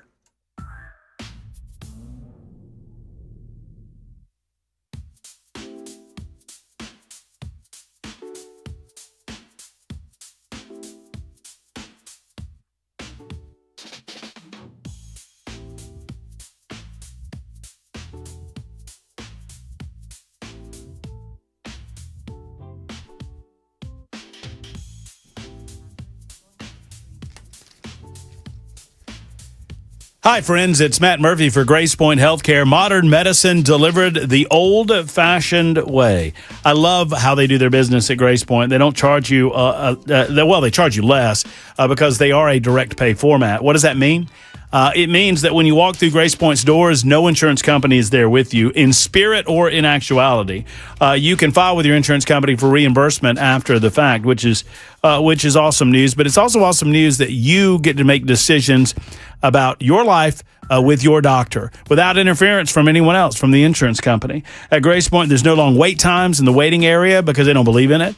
As a matter of fact, you can schedule an appointment same day oftentimes or next day service because they understand when you're not feeling well, it's important to you. Grace Point treats the entire body with a comprehensive medical approach, getting to the root of the problem and not just treating the symptoms of the problem. They're located in Franklin. Hey, I'll be in Franklin soon in Williamson County Court paying off a ticket. So I might stop by Grace Point and say, hey, to the gang over there at Grace Point Healthcare. They are convenient to anywhere within the sound of my voice. Give them a call, 599-6868, 599-6868. Modern medicine delivered the old-fashioned way.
Super Talk 99.7 WTN, Matt Murphy and the Matt Murphy Radio Show. Congressman John Rose will be with us in the 5 o'clock hour. We will have a great conversation, and I hope that you will get your questions in, 615-737-9986. 615-737-9986. It's so valuable to have these opportunities to speak to the candidates directly, to pick their brains about the issues that are of importance to the state of Tennessee and our surrounding states. And, I mean, obviously, we want to focus in on Tennessee, and Congressman John Rose will be here for the hour to do just that. So questions coming in, 615-737-9986, 615-737-9986. Also, at least the last segment of the show will be dedicated to your questions. And all I ask is that you I mean, because I know that we're going to have a lot of people asking those questions, just be pithy both with Jackson and pithy with John, just straight to the question, and we'll get as many of you as we possibly can in here on these on the phone lines. Barry is next. Hello, Barry. Hey, man, how you doing, sir? Great, Barry. Thank you for calling. Hey, my son is a state trooper, and unless you were a jackass, he wouldn't have gave you a ticket for your window tint. But anyway, hey, I'm a Marine Corps veteran, a combat veteran. Hey, Barry, I missed just a sliver of that. You said if I wasn't a jackass, he wouldn't have given me a ticket? Most likely not, no. My window tint is way too dark, and I tease him all the time. I said, hey, have one of your buddies pull me over, and we'll fight it in court. Well, my friend, all I can tell you is that I was as nice as I possibly could be to my buddy on the highway there, and he gave me a ticket. So, Hey, man, I can't speak for everybody, but I know you well enough. I listen to you enough. But the main thing I wanted to call about, I'm a Marine combat veteran. Thank you. Thank you for your service. I'm very frustrated. Of course, any loss of life is horrible in any sense, but especially our military folks. But been watching the news and listening to the news a lot over the last couple of days, and it's all about a 19-year-old girl. You know, these 19-year-old girls want to serve just like the 19-year-old boys. And, you know, it frustrates me that that's the attention. Does that make sense, Matt? Well, I'm a little confused, Barry. 19-year-old girl, are you asking me whether I believe that women should be able to serve? No, I'm sir. confused. I'm not asking you at all. But is a 19-year-old girl's life more important than a 25-year-old lieutenant's life? That's what I'm asking you. All lives are precious, obviously. So, I mean, I get it. But you see what I'm saying? You know, women want to serve, and I've supported that for a long time now. I didn't early on. I'm an old guy. I'm 55 years old. I didn't support it early on, but it just seems like that's where all the attention goes when a female is killed in combat. Does that make sense? And I'm not. Yeah, I mean, you might, Barry, and I have all the respect in the world for your service, so you might be more sensitive to it than I am. I haven't noticed that lately, but, I mean, maybe it's something that I need to take notice of, that we seem to pay more attention when a female soldier is killed than when a male. I've just noticed it a lot, and of course, I'm still very involved in things like that with of course my comrades and even these young folks that don't even know me. But I hate it. I hate the whole Iran thing. I hope it works out. I don't know what we're doing, to be honest. But you know, I'm kind of like you are. I've always kind of voted Republican, but I'm not a Republican. I don't know. I vote what's right. Does that make sense, man? It does. I have voted, Barry, I appreciate the call. I have voted Libertarian on a couple of occasions. I've voted Independent on a couple of occasions. I have only voted for one Democrat in my life, and that was Bill Clinton in 1992. I was in college. It was the first time I'd ever voted. I tell that story only because it's true. Not necessarily proud of it. I did not make that mistake in 1996, and off I go. So I can't speak to the other piece. I don't know that I've noticed that there's any special attention paid to females in combat positions or females who die in combat, but I'll make a note of it. Phil is next. Hey, Phil, how are you? How you doing, Mr. Murphy? I'm doing well, thank you. All right, so I want to let you know a little bit about your ticket, what happened to me. Had a friend move in with me.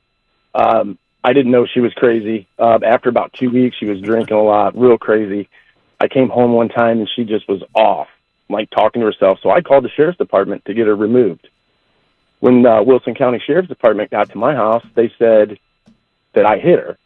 Well, she told them that I hit her, and I never did. So they didn't even do any due diligence, no nothing. So I went to jail. Got out the next day, had to get an ankle monitor. Wasn't even allowed back at my own house. I had to get her evicted. So first time I went to court, she didn't show up, and I'm up there, with my attorney, and they said that I contacted her, and I never did. So they took me back to jail for violating my probation or whatever. So my attorney said, well, where's this proof that he contacted her? They said, we don't need proof. He's going to jail. So as I'm on the way to jail, I didn't know this. So I get back to jail. They're treating me funny. And so after 12 hours of sitting in that tank, they took me to the psych ward and made me sit there for 3 days. Holy moly. They told everybody I said I was going to commit suicide.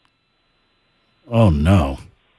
Wilson County. So I wrote it out. I didn't say nothing. I let it all go. Went back to court the next time. Oh, they don't have any grounds, so they dropped the charges. Well, now I'm out $15,000 because I had to live in a hotel for 3 weeks. My attorney was, whatever he was. My attorney looked at me and he said, "Phil, I've never seen them do somebody like they did you." What was Phil, what was the resolution of all of that? Resolution? You mean, oh, no, they dropped the charges. So they just said, "Oh, we dropped charges. You're free to go." That's all. After I spent 3 days, almost 4 days in jail, and they don't care. I'm out $15,000. Wilson County lied about it. They didn't do their due diligence. They didn't have due process. They didn't do anything right. They even wrote my name down wrong on the warrant. So when the judge called names to go up to the front, they asked for a totally different name. So I just sat there. That's brutal, brother. My Wilson County Sheriff's Department is trash. And I get. Well, I mean, I've never had anything but good experience with them, and obviously this is an anecdotal story told on the radio. So Phil, and I'm not saying this only to be balanced on this. I have no idea whether you're telling me the truth or not. You understand that, right? Oh, 100%. Yeah. So but you've told the story, and I appreciate it. I've got to move along to as many as I possibly can get to because I'm trying to clean the phones out before we get to our good friend John Rose. Another John is on the phone with us, and I'm not trying to be dismissive of you, Paul. You got to understand. I don't know. I have no idea what's going on. Hey, John, how are you? Hello. Hey, is this John? It's Sean. That's okay. John works. Oh, Sean. Hey, Murph. Good talking. The Iran wants nukes so bad, I think we need to give them like 5 tactical ones. But that's on a lighter note. I was talking about these lit tickets, but I'm hearing people talk. The man, and this sounds sexist, right? Because it is. But the man always gets. Every time I get pulled over, I get a ticket, regardless. Right? My wife gets pulled over; she never gets a ticket, and that's just the way life is. We just have it coming. I just expect it. If I get pulled over, I'm getting it. I did something wrong, I'm just getting it. And to that guy's point right there, the guy always gets cuffed, because the woman said X. And it's going to open up a can of worms, but I just thought, that's been my experience. I'm only 64 years old. Oh, look we get it. I mean, look, men and women are different. John, there's nothing wrong with saying that. Men and women have different attributes. They bring different things to the party. There's a reason why we say on the Matt Murphy radio show that there are 2 genders. There's a male and a female, and that's it. And they are different. And with that comes the good, and with that comes the bad for both. And I don't think that it's controversial for me to say that there's any question that women get out of more tickets than men. Primarily because there are more men serving in law enforcement than women. And men treat women differently. They might not want to. They might not try to. But they do. And it's not always something that's top of their mind. And for the most part, it's innocent enough, but then, until it's not. Ken is next. What's up, Ken? How are you? Hey, man, I want to say something about this ticket that I ain't heard nobody talk about. All right, let's do it. State trooper pulled you over and said your windows were too dark. Did he show you any certification papers where he was certified to look at a window and tell you it was too dark? Has he been trained in that? No, also, he had him a little cheat card that he used. Oh, he held it up to the window? Yes, cheat card? Yes, sir. I was just wondering if you had any other kind of electrical device or anything like that to look at the window to tell. Because, unlike the other guy, that was a fishing expedition, in my opinion, too. because they just want to pull you over, get your name, get your ID, everything to see what you got in your vehicle, see who you are. Yeah, see what's up. See what's up. It's illegal just to pull you over without some type of cause, and they know that. Well, I was just look, I'm nobody special, and I don't pretend to be. I was just a little surprised that, obviously I've got a clean driving record in the state of Tennessee. I've got a clean driving record for as far as I can remember. I guess I got a speeding ticket way back in the day in Alabama, but one way or the other, my record is as neat as a pin, and he could see that. And, one would think that, you get off with a little bit of a warning, but, maybe, I'm fascinated that I told him that I bought the vehicle in the state of Tennessee. And Ken, thank you. And we'll put this issue to bed. I mean, I didn't mean to, I'm not trying to belabor it, but it's just something everyone can identify with is that, I do things the right way. I try to abide by the law, even those laws that I disagree with, I try to abide by them because I try to be a good steward of my community, and I try to be a good, we're trying to live in a civilized society here, right? And then I tell him, look, I bought the vehicle here. I bought it 4 years ago here in the state of Tennessee. I made an assumption that it was legal here in the state of Tennessee. What do you want me to do? And he's like, what it appears he wants me to do is pay my damn ticket and shut up. And that just doesn't seem right. 615-737-9986. Y'all keep the calls coming in because Jackson sure loves them. It's 53 after the hour on Super Talk.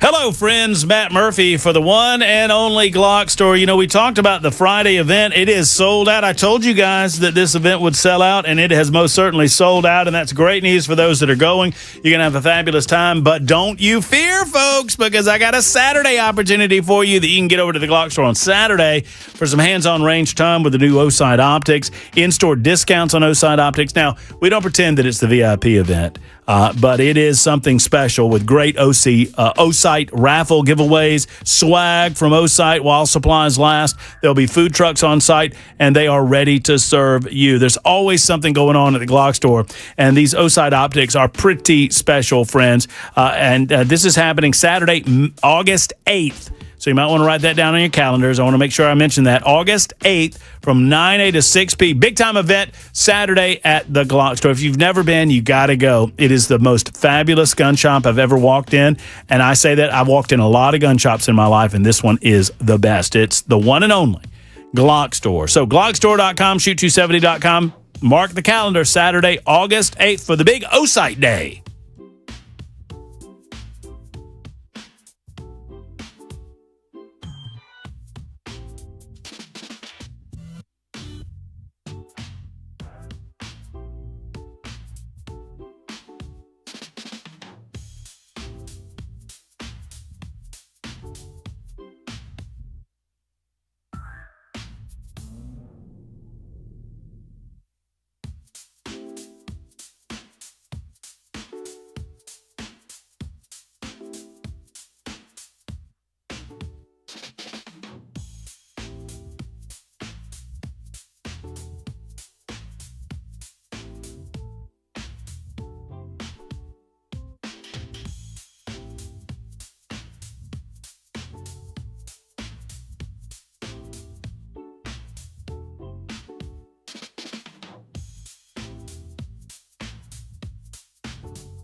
So perhaps you've got new clothes, or maybe you're thinking about the fall season and you're thinking about new clothes in the fall. Perhaps you have an event coming up, maybe a late summer wedding or some sort of summer activity, or if you're preparing for fall activities. Folks, if you have the same old discomfort when the camera comes out, we've all been there. We were over at Contours LLC over the weekend, and many of you stopped by, and I appreciate all of you stopping by and saying hello to us in Franklin at Contours LLC. And you might have seen some, if you've not seen Dan on the Jiggler, by the way, did you see Dan on the Jiggler? That is my name for it. I don't know that that's the official name, but man, Dan on the Jiggler. Ken saw it. That's because Ken's laughing. Dan on the Jiggler is something else. So go to my website or my Twitter account at Matt Murphy Show. You can see the more on the Jiggler. Bottom line is this: in all seriousness, Contours helps with the red light treatments that can tighten your skin, melt stubborn fat fast and without surgery, complications, or pain. It can truly help restore your confidence. And I love it. Totally safe, natural, and requires no downtime, no pain, no recovery time. Right now, $99 for that Billy Buster special. All you need to do is go to ContoursLLC.com, ContoursLLC.com, or book your appointment today, 615-236-9960. 236-9960 for Contours.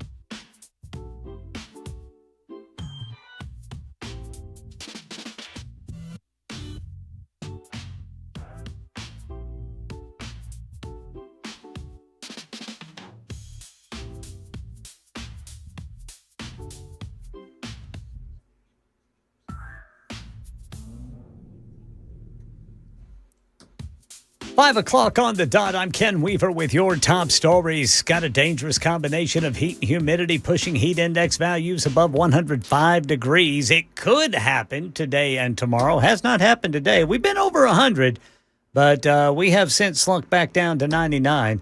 I know that's not much better. By late tomorrow, attention turns to the threat of severe weather. Level 2 out of 5 for everyone north of Franklin and Murfreesboro. Adding to that active pattern is a tropical depression in the Gulf, which could dump rain across parts of Middle Tennessee later this week. Got the full forecast and traffic in 5 minutes. Chaos outside of a federal building in New York City this morning after a man described by police as an anti-government extremist set off an incendiary device to set a fire, injuring 3, prompting a large-scale law enforcement response. So I look at the window. I didn't have my phone at that time, and I see smoke.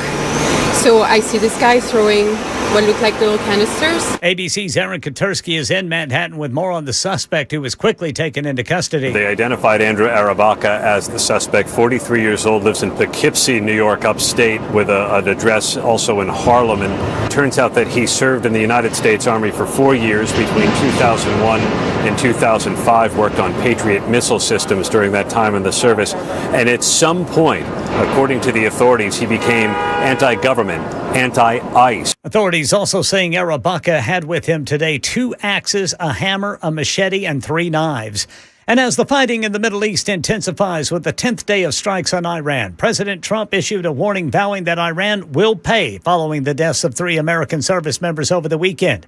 ABC's Luis Martinez with more on what we know on the 2 identified service members. First Lieutenant Tyler James Feehan, who's age 25, and Private Isabella Gonzalez, 19 years of age, from Carrollton, Texas.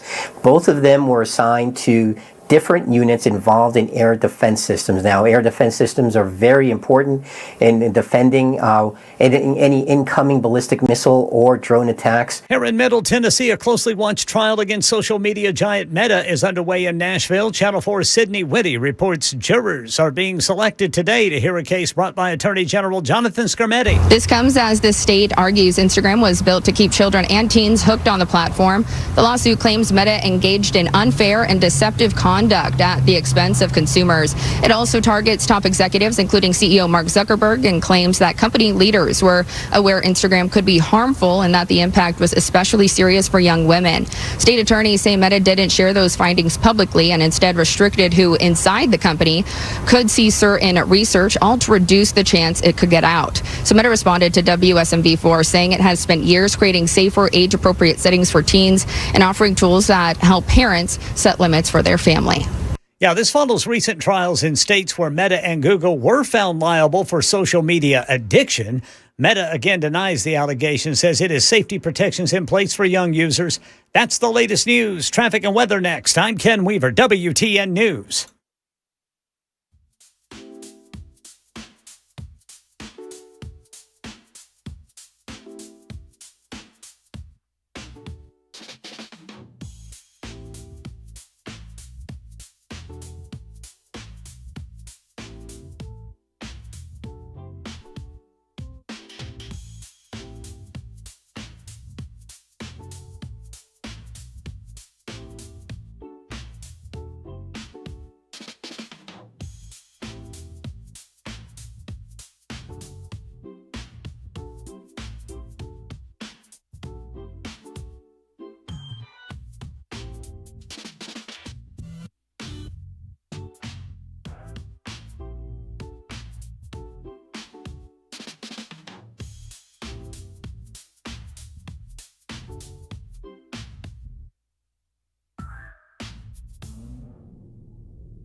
All right, real slow going, brake tapping eastbound 24 from the eastern split to beyond Briley Parkway. Northbound 65, got a lot of that up to the South Loop, and then eastbound South Loop over to 65 is a parking lot at times. Northbound North Loop, and then northbound 65, it's brake tapping, stop and go, basically from Madison up to Goodlettsville. I'm Ken Weaver.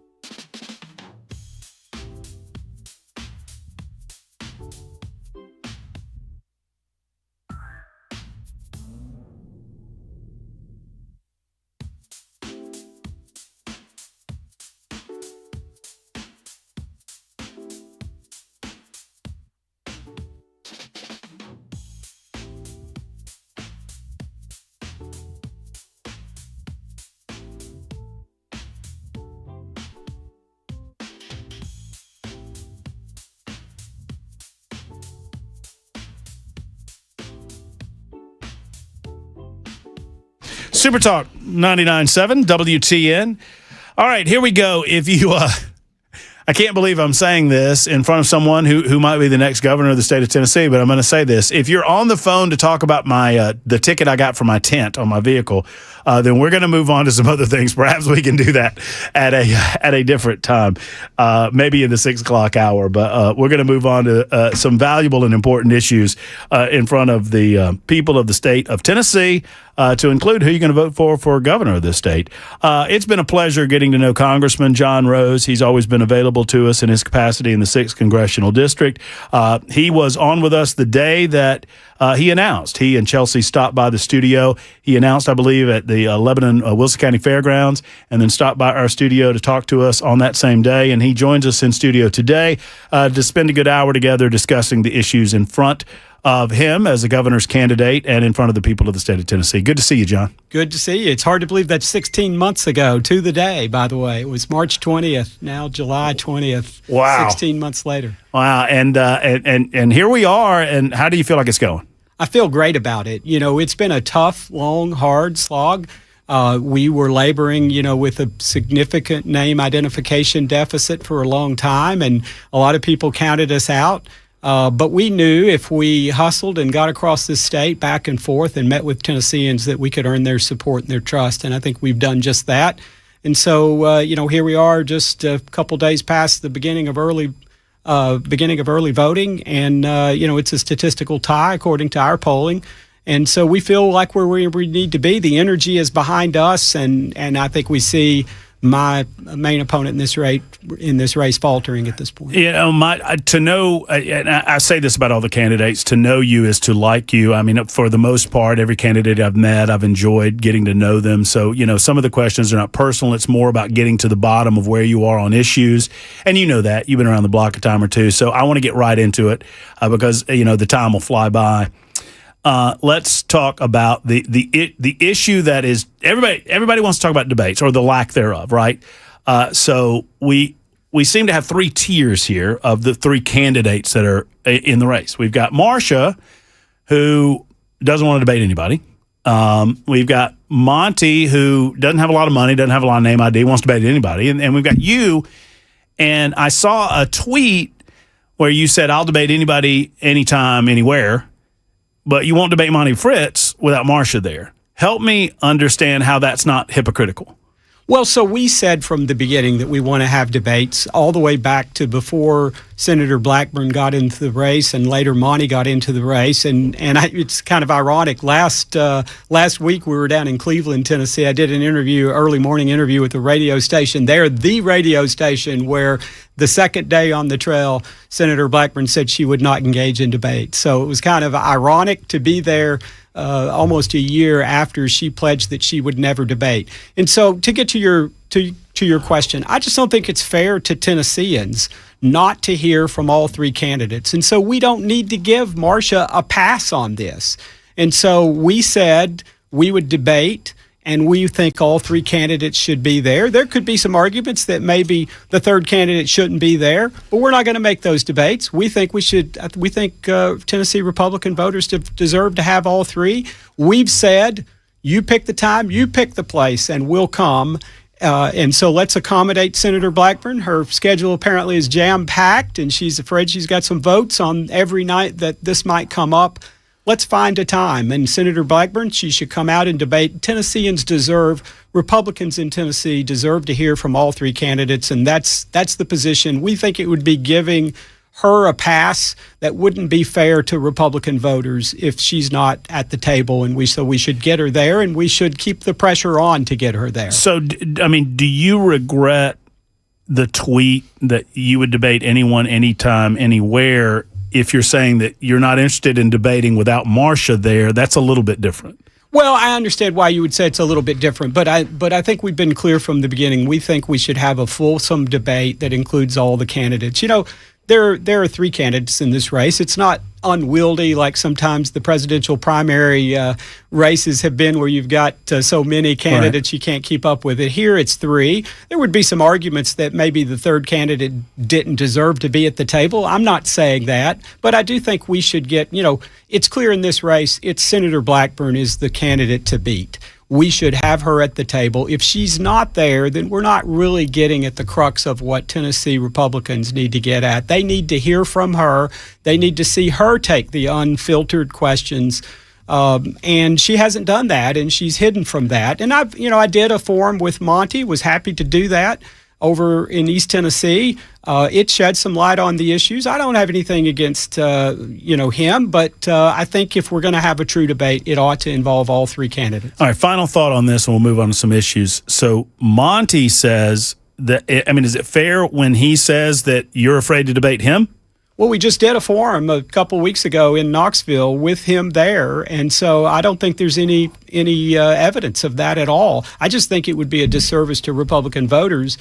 We need a debate that includes Senator Blackburn, and if we let her off the hook, then she won't do it.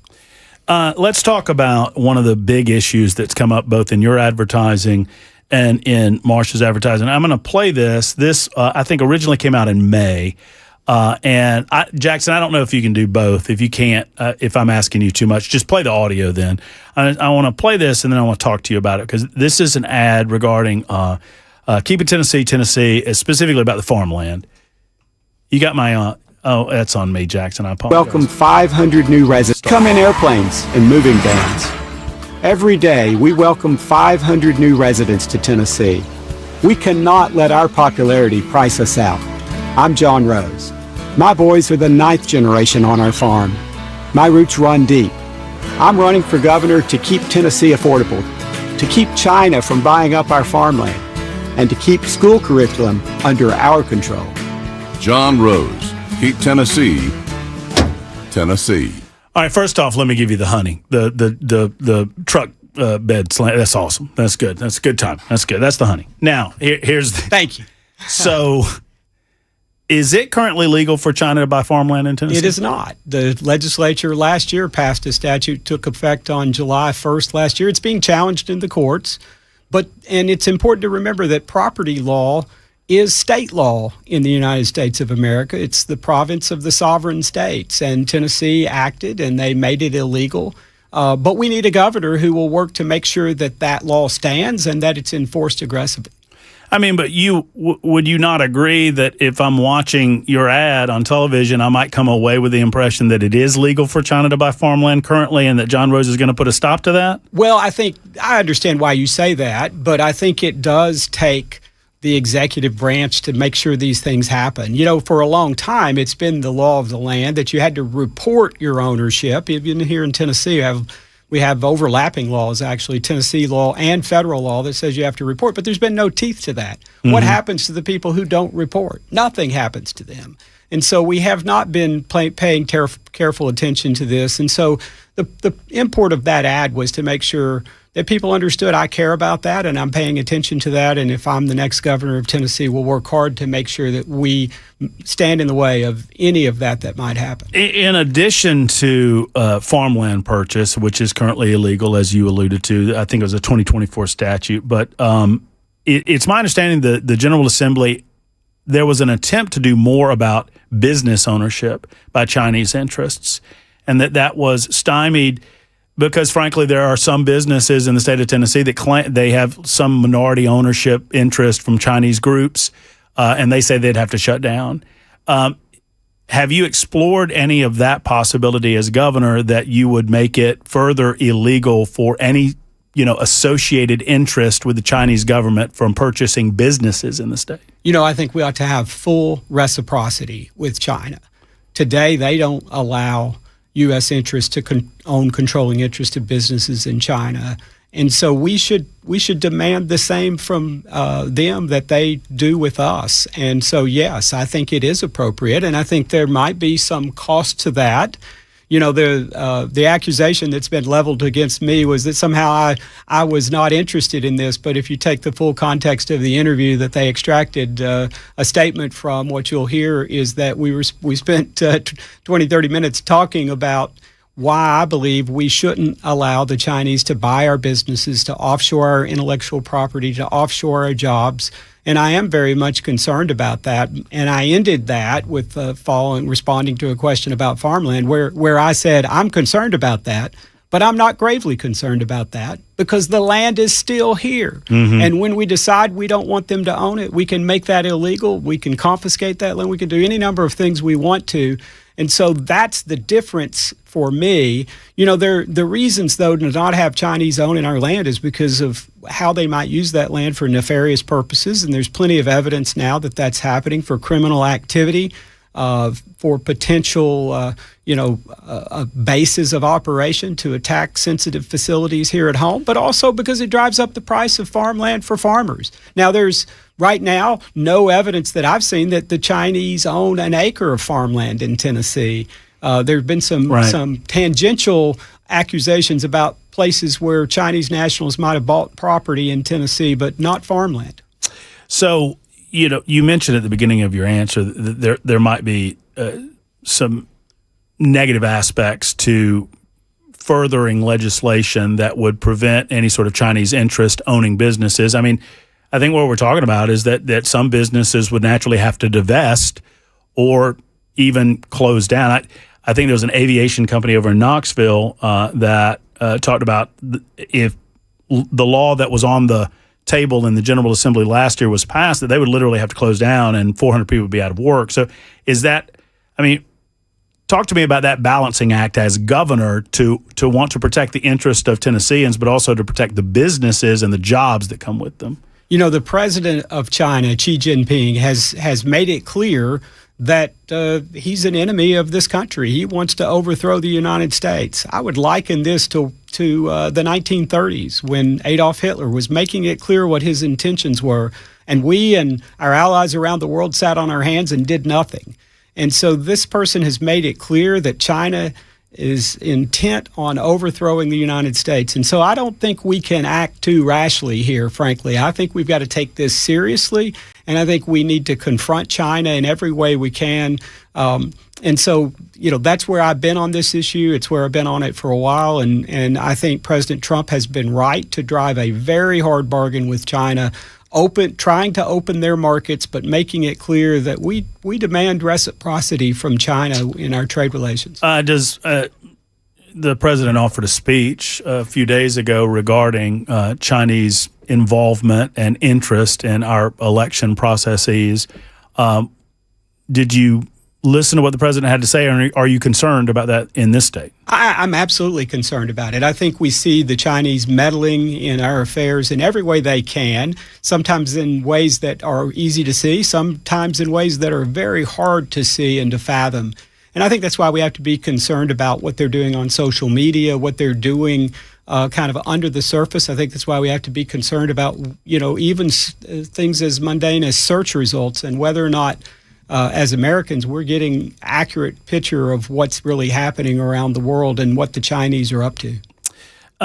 With that in mind, I have compared what's going on with the advancement of AI as something of almost a science fiction arms race with the Chinese, with artificial intelligence. I don't pretend that I necessarily want us to be in this situation, but we're in it. Certainly the Chinese are not stopping how they are attempting to advance AI, and that involves the next subject, which is data centers. Data centers do not exist just because of artificial intelligence, but because of artificial intelligence, I think we're talking about them. And I've listened to Tennesseans react very, very negatively, not just the zoo situation, but just in general. They want to put some sort of moratorium on a county-by-county basis. Some are suggesting that the state should follow suit of the state of New York and, you know, have some sort of moratorium on data centers altogether. Just give me a kind of a 50,000-foot view of where you are on the idea of data centers. Sure. So I don't think we need a moratorium. I think that would be the wrong reaction because we know we want our data, our individual personal data, we want that to live in data centers here in the United States. The last thing we want is our private information being stored at a data center in China. The same goes for artificial intelligence. This is going to be the most powerful tool in the history of humankind. Do we want to trust AI agents that are being powered by data centers that are in China, where we could, you know, rightly be suspicious that the answers that we're getting back might be misleading. We also know from the intelligence community at the national level in Washington, we hear this, that the Chinese are playing spoil sports here. They are putting money in surreptitiously to try to stir up trouble here in the United States. Well, why would they do that? And it's because they want those data centers in China, and if they can deter them, then they would do so here. Having said all that, here's what I would say. The decision about where data centers are located across our state should be a local decision. But as governor, I will tell you, we would work hard to put in place, if it hasn't been done by the time I get there, we'll put in place a framework that will provide guidelines to help local communities figure out how to look at these things and decide, is this what's best for our community or is it not best? Not all data centers are the same. You know, you have Bitcoin mining operations that use an inordinate amount of electric energy and yet create very few jobs and arguably, some would say, create no social good, really. Right. And so, you know, if you look at the spectrum of all of these data centers, some are not so good and are probably not well suited for a community. Some might be. But you've got to weigh what is the resource drain, what is the tax on water, or the call on limited water resources. I mean, that goes to the heart of that's kind of the heart of the follow up that I'm looking at. That a typical data center uses between 10 and 50 megawatts of electricity. Hyperscale can go up to 500 megawatts, and just for perspective, 1 megawatt of electricity can generate power for about 750 houses. And so you're talking about 10 to 50. The concerns that I hear, and there are some people that are just generally concerned about where we're going with artificial intelligence and all of that. That's kind of a different subject. The concern that I hear is my electricity bill going to go up, or my water resources going to be depleted? Because we have, I think, 4,500 data centers nationwide right now, and that the anticipated growth is that's going to double in the next 5 to 10 years.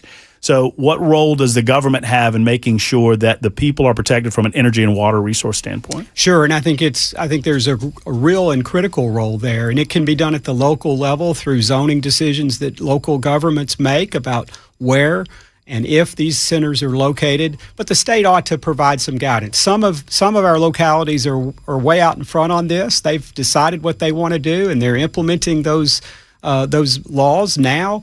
Others have not addressed it, and so you don't want to see a local community get caught flat-footed on this and not know what to do, and then be in a bad situation. And so that framework that I'm talking about should include questions about how much electric energy are we willing to see devoted to this? What are the terms and parameters of that electric usage? In other words, can you turn them off when there's peak base load demand? And that's one of those provisions that needs to be put in there. And that's why I think you need a CEO, a business person who's used to negotiating, who could say, hey, let's get all the I's dotted and T's crossed here. Let's be careful about how we do this so that if we decide to have a data center, we know it's not going to get in the way of everything else that needs to happen in our local communities and not be a deterrent to future job creation, but actually a boost to it. Specific to the issue involving the Nashville Zoo, it feels like the city of Nashville got caught on the wrong side of that the contracts have already been signed, that DC Blocks owns the property now. They've signed on to the property. And now you have the mayor of Nashville, Freddie O'Connell, declaring on the backside of it that he suddenly wants eminent domain to take over. Is that a proper use of eminent domain in your estimation? That's a very, questionable place to use it. Eminent domain, in my view, should be reserved for places where you have public infrastructure that needs to go in and you just have no choice but to use eminent domain to build a road or otherwise do something that serves the broad public good. I think when you do that to interfere in private business transactions, that you're kind of in the wrong place. I think Nashville got caught unaware here. They got caught sitting on their hands. With their pants down? Yeah. They got caught with their pants down. So now yeah. they're trying to, and that's where, of course, bad policy gets made, right? You're trying to cover yourself for something you messed up, and you twist what otherwise would be a something that should be used rarely and only in the most extraordinary of circumstances, and you're trying to use that now to fix a problem that you let come about. John Rose is with us for the hour. We look forward to asking him some of your questions. Get them in on the super text line, 615-737-9986. I've just started in my list of questions, and we'll get back to it right after this on Super Talk 99.7 WTN.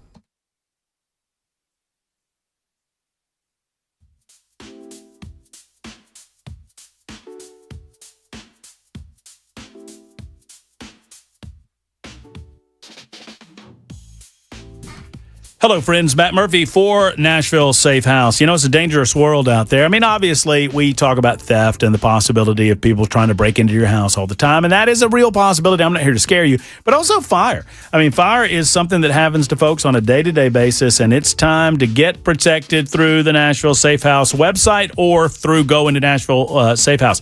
Look, you walk through the door, and y'all have heard me talk about this for a long time now. Mark and his team, they have over 200 beautiful safes right there on the showroom floor. You walk through, it's like a maze of safes. They've got a tornado shelter that they can show you. They've got vault doors. They've got biometrics, and they've got safe after safe after safe of all brand names, all types, all sizes, all fire ratings. But that's just the tip of the iceberg. They have another 400 or so safes in their warehouse. Why do they have so many, you might ask? Because they want to make sure they have the right safe for you that is ready for delivery immediately when you need it. That's what it's all about. They're right across the street from the infamous City Cemetery on 4th Avenue South. Go by and see them there or online at NashvilleSafeHouse.com, NashvilleSafeHouse.com.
Hello, friends. It's Matt Murphy, and if you have dry eyes, I have someone that you need to know about, and it's Catherine Beckman with the Beckman Dry Eye Institute. I didn't know this, but dry eyes aren't just like a hereditary thing necessarily. They're not just something that if you have dry eyes, you just have to live with it. It is actually a disease called ocular surface disease. And Dr. Beckman sees people who might overuse their contact lenses, who make a mess of the surface of their eyes because they have constant dry eyes and they're scratching. Maybe it's due to medications they take, or their eyes don't produce the tears they need. There are a million different causes of why this could happen, and there's one solution. It's Catherine Beckman and the Beckman Dry Eye Institute. She doesn't dispense glasses or contacts. She's not the person for your annual eye exam. This is what she does. She is an expert in this field. So if you're tired of over-the-counter medications and don't get the relief that you need, make an appointment today with the Beckman Dry Eye Institute. Make the call and just talk to Dr. Catherine about this. 629-230-3161 or online at BeckmanDryEyeInstitute.com.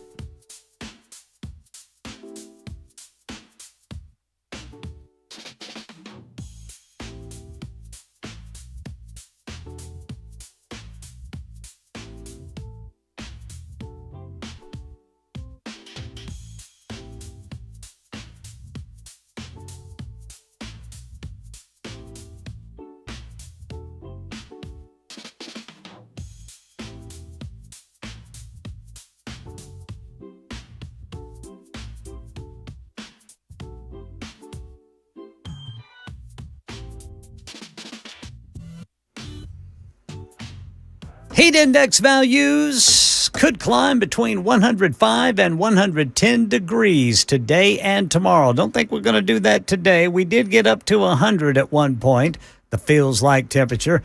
We'll see what tomorrow brings. I do know this. Tuesday into Wednesday could trigger strong to severe thunderstorms with damaging winds as the primary threat. And it is a level 2 out of 5 risk for everyone north of Franklin and Murfreesboro. And then there's a tropical depression organizing in the Gulf we've got to watch. Full forecast and traffic coming up in 5 minutes. Election 2026, Tennessee Congressman and Republican gubernatorial candidate John Rose telling WTN's Matt Murphy why his campaign pulled out of a televised debate after Senator Marsha Blackburn did. I just don't think it's fair to Tennesseans not to hear from all three candidates. And so we don't need to give Marsha a pass on this. And so we said we would debate, and we think all three candidates should be there. There could be some arguments that maybe the third candidate shouldn't be there, but we're not going to make those debates. We think we should. We think Tennessee Republican voters deserve to have all three. We've said, you pick the time, you pick the place, and we'll come. And so let's accommodate Senator Blackburn. Her schedule apparently is jam-packed, and she's afraid she's got some votes on every night that this might come up. Let's find a time. And Senator Blackburn, she should come out and debate. Tennesseans deserve, Republicans in Tennessee deserve to hear from all three candidates, and that's the position. We think it would be giving her a pass that wouldn't be fair to Republican voters if she's not at the table, and so we should get her there, and we should keep the pressure on to get her there. So chaos outside of a federal building in New York City Monday morning. This after a man described by police as an anti-government extremist set off an incendiary device, set a fire, injuring 3, prompting a large-scale law enforcement response. ABC's Aaron Katersky is in Manhattan with more on the details being uncovered during the early investigation. The investigators are still working through some writings that they may have found. They have seized a vehicle that was parked up near Harlem. It's believed he came here from upstate, parked somewhere maybe in Harlem, came downtown. They're still working through all of his movements, working out what exactly his aim was here. Yeah, they say he had 2 axes, a machete, and 3 knives. Also a hammer. That's the latest news. Traffic and weather next. I'm Ken Weaver, WTN News.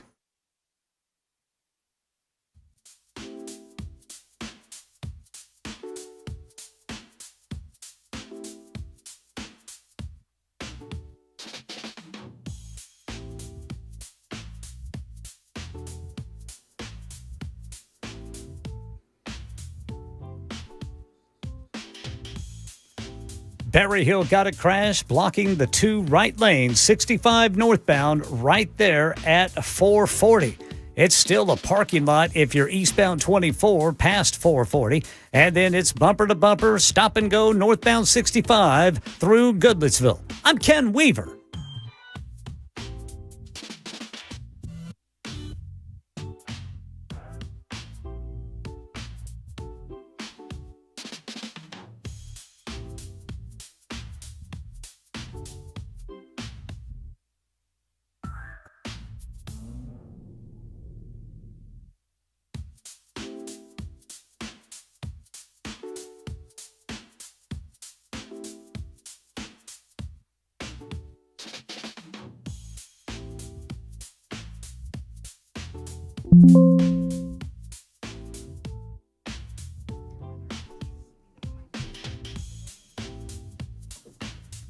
Hey, friends, real quick, we'll get back to our conversation with John Rose coming up in just a moment, but I do want to remind you that the Tennessee Men's Clinic is a wonderful Tennessee-based business. And look, I don't want you to have an issue, gentlemen, but I'm talking to you right now about this, because if you do have an issue with energy levels, right, maybe you've reached a certain age and you just don't have it like you used to. Working in the yard's a little more of a slog, or perhaps you just don't feel like going to the gym, and maybe this has manifested itself in the bedroom. And this can affect romance. It can affect intimate relationships. It can affect your ability to perform. I said it. and I don't think we should be afraid of it. The Tennessee Men's Clinic is here for you. This is urology-based research and approach to your issue. Do not trust an internet website. Do not trust a fly-by-night telephone number. Do not trust some pills you get off the internet and in your mailbox. You need to trust a urologist on this and get to the Tennessee Men's Clinic. They have locations right here in Nashville. They've started locations in Cool Springs, Clarksville, and their brand new spot in Murfreesboro, all across Middle Tennessee. One telephone number to serve, and that is 615-208-9090. 208-9090 for our friends at the Tennessee Men's Clinic.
Super Talk 99.7 WTN. I promised some of you an opportunity to ask a question of John, and we're going to get to that in moments, but I'm going to give some rapid-fire questions of John Rose. Congressman John Rose, who's running to be the next governor of the state of Tennessee, is in studio with us, and I appreciate your time today, John.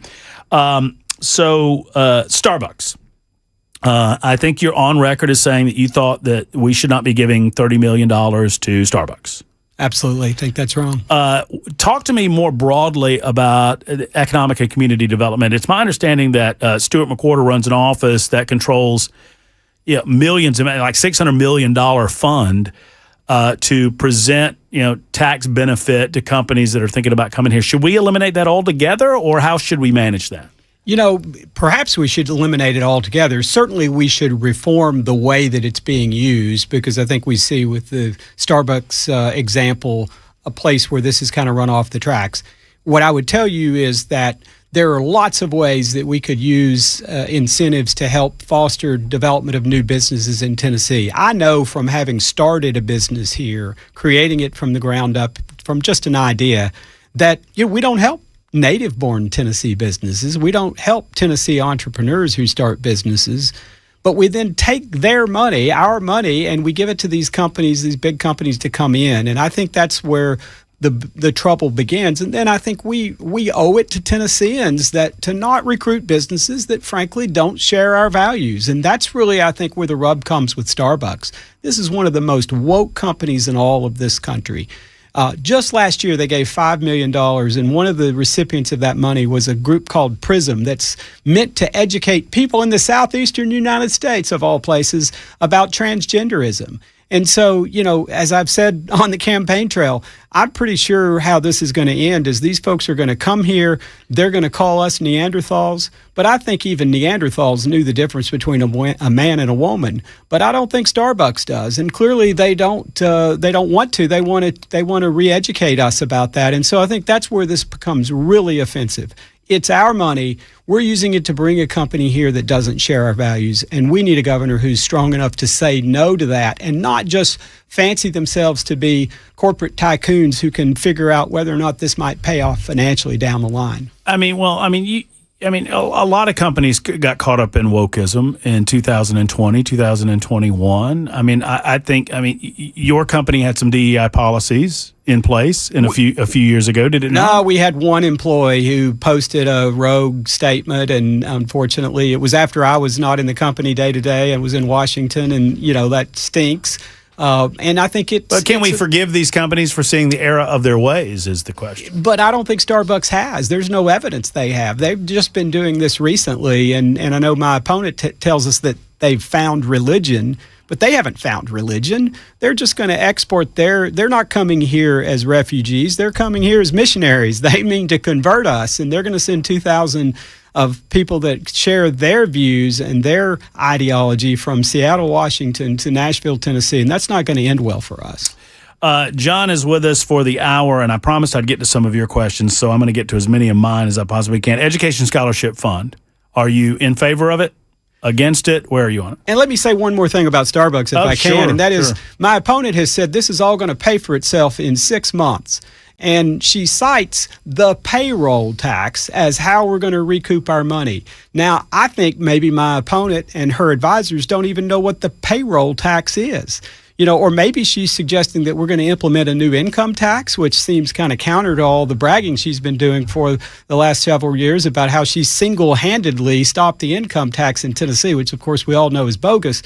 But the payroll tax doesn't come to the state of Tennessee, not one penny of it.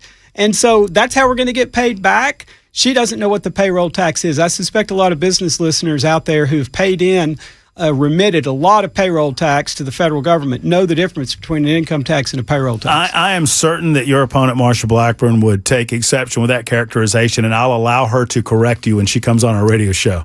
And because I'm certain that she would take exception with how you're characterizing her comment regarding Starbucks. Education Scholarship Fund.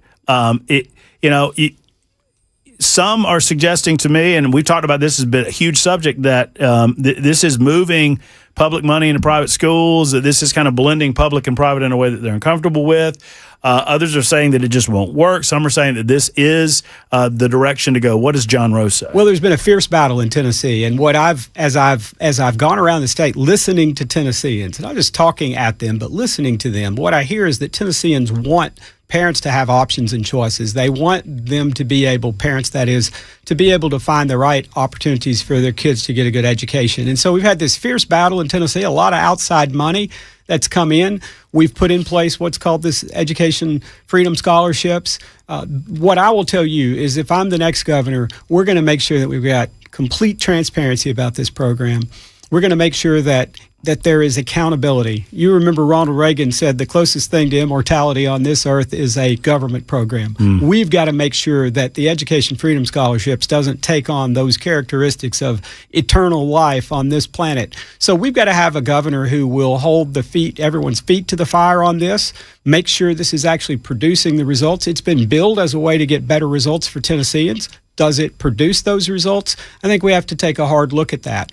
What I have also said, though, is that we need to be cognizant of the fact that 89%, 9 out of 10 of our kids are going to graduate from a Tennessee public school today.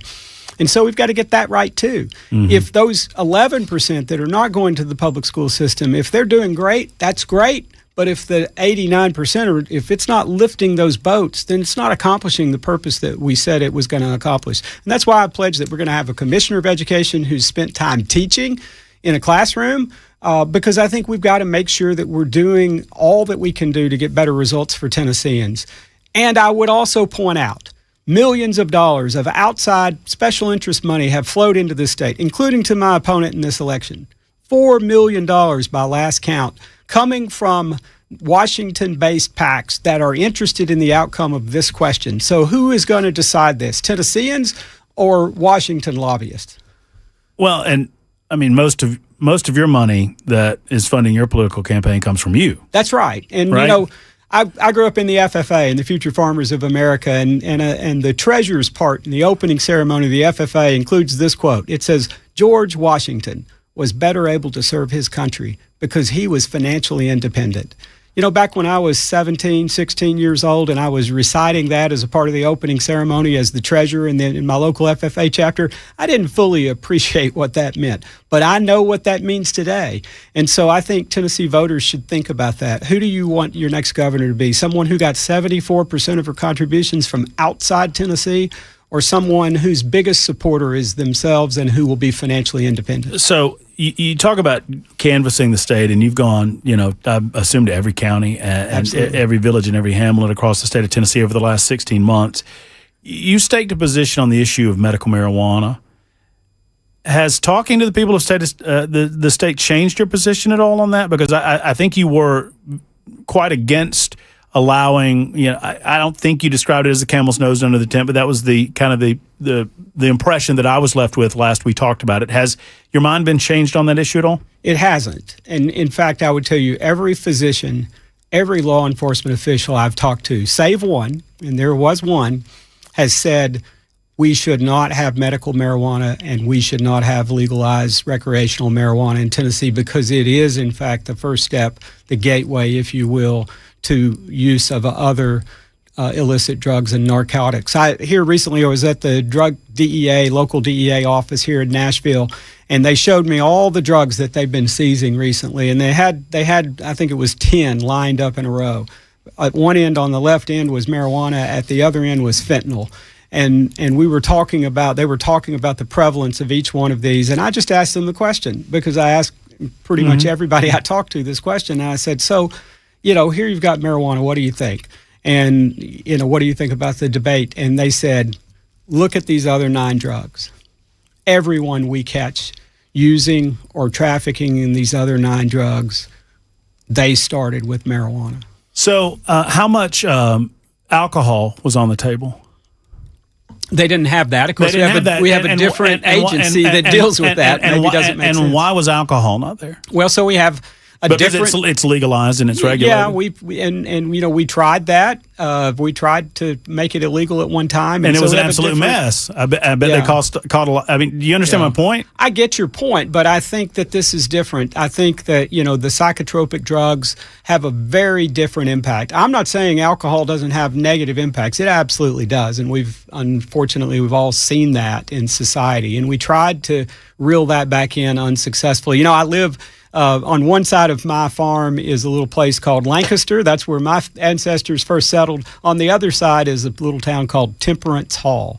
And it's where the women's Christian temperance movement met throughout the 1800s. And those ladies were involved in trying to push back against the alcohol abuse that existed back then, and also advocating for the women's suffrage movement. I just talked, and John, I would encourage you to keep talking about it. I'm not here, you asked and answered, question asked, question answered. I'm not here to put answers in your mouth, but I just talked to so many people who are veterans, who suffer from PTSD, who are, these are not gangbangers. These are not people who are out just, partying. These are people who are suffering and feel legitimate relief from medical cannabis, and those people talk to me every day, and they just feel like your position on this issue is somewhat old school or maybe even antiquated. How do you respond to those people? I would just point across this country where we see the epidemic of drug abuse that's coming, and that it starts in each case with the use of marijuana. And I think there's a better way. I think we should extract I'm going to interrupt you, but I would suggest that the fentanyl epidemic that we are experiencing in the state of Tennessee and across the United States of America started with Big Pharma. I would suggest that it did not start with marijuana. It started with OxyContin and the overprescription by those doctors that you claim you talked to of legalized drugs, and when the government pulled those drugs away from them, it created a vacuum that China filled with fentanyl, and it had nothing to do with pot. Well, that may be in terms of the connection between OxyContin and fentanyl. I wouldn't argue that because we did get headed down the wrong path. And incidentally, my opponent in this race is well known for her role in putting in place lax rules in terms of the regulation of OxyContin. And so that may be another topic for another day. But again, law enforcement and medical professionals alike will tell you that the gateway drug to all this other drug use is marijuana. And so if there are efficacious medical uses for that, we have the whole industry that is good at extracting those. We ought to research that. I'm for that. And so we can find a way to get those beneficial effects to people that need them. I want to get and Jackson, I'm gonna play fast and loose with this break, so you're gonna have to move some things around because I promised I would get to a few questions. I just beg of you to just be pithy and to the point with our candidate John Rose, who's running for governor. Bob is first up. Bob, thank you for your call. You have a question for John Rose? Yeah, I'm just going to ask that your company has given some money to BLM. And did you approve that? And doesn't that make your company as bad as a Starbucks? And I'll let you answer. Yeah, we never gave any money to Black Lives Matter. We did have a rogue employee that in the height of the 2021, made a BLM, a black pain post or something. That employee is incidentally no longer at our company, and as soon as I became aware of that, I asked that it be taken down. But we've never given any money to Black Lives Matter, and I never would have, and there's no real question about that. Scotty, you have a question for our candidate, John Rose? Yes, sir, Matt. I appreciate you letting me ask a question. Well, Mr. Rose, you say you're against corporate welfare, but Nashville is one of the most liberal cities in the country. And here we are, you've requested $40 million to give to the Titan Stadium. No, I don't believe that's true at all. And I made no request to give any money to the Titan Stadium.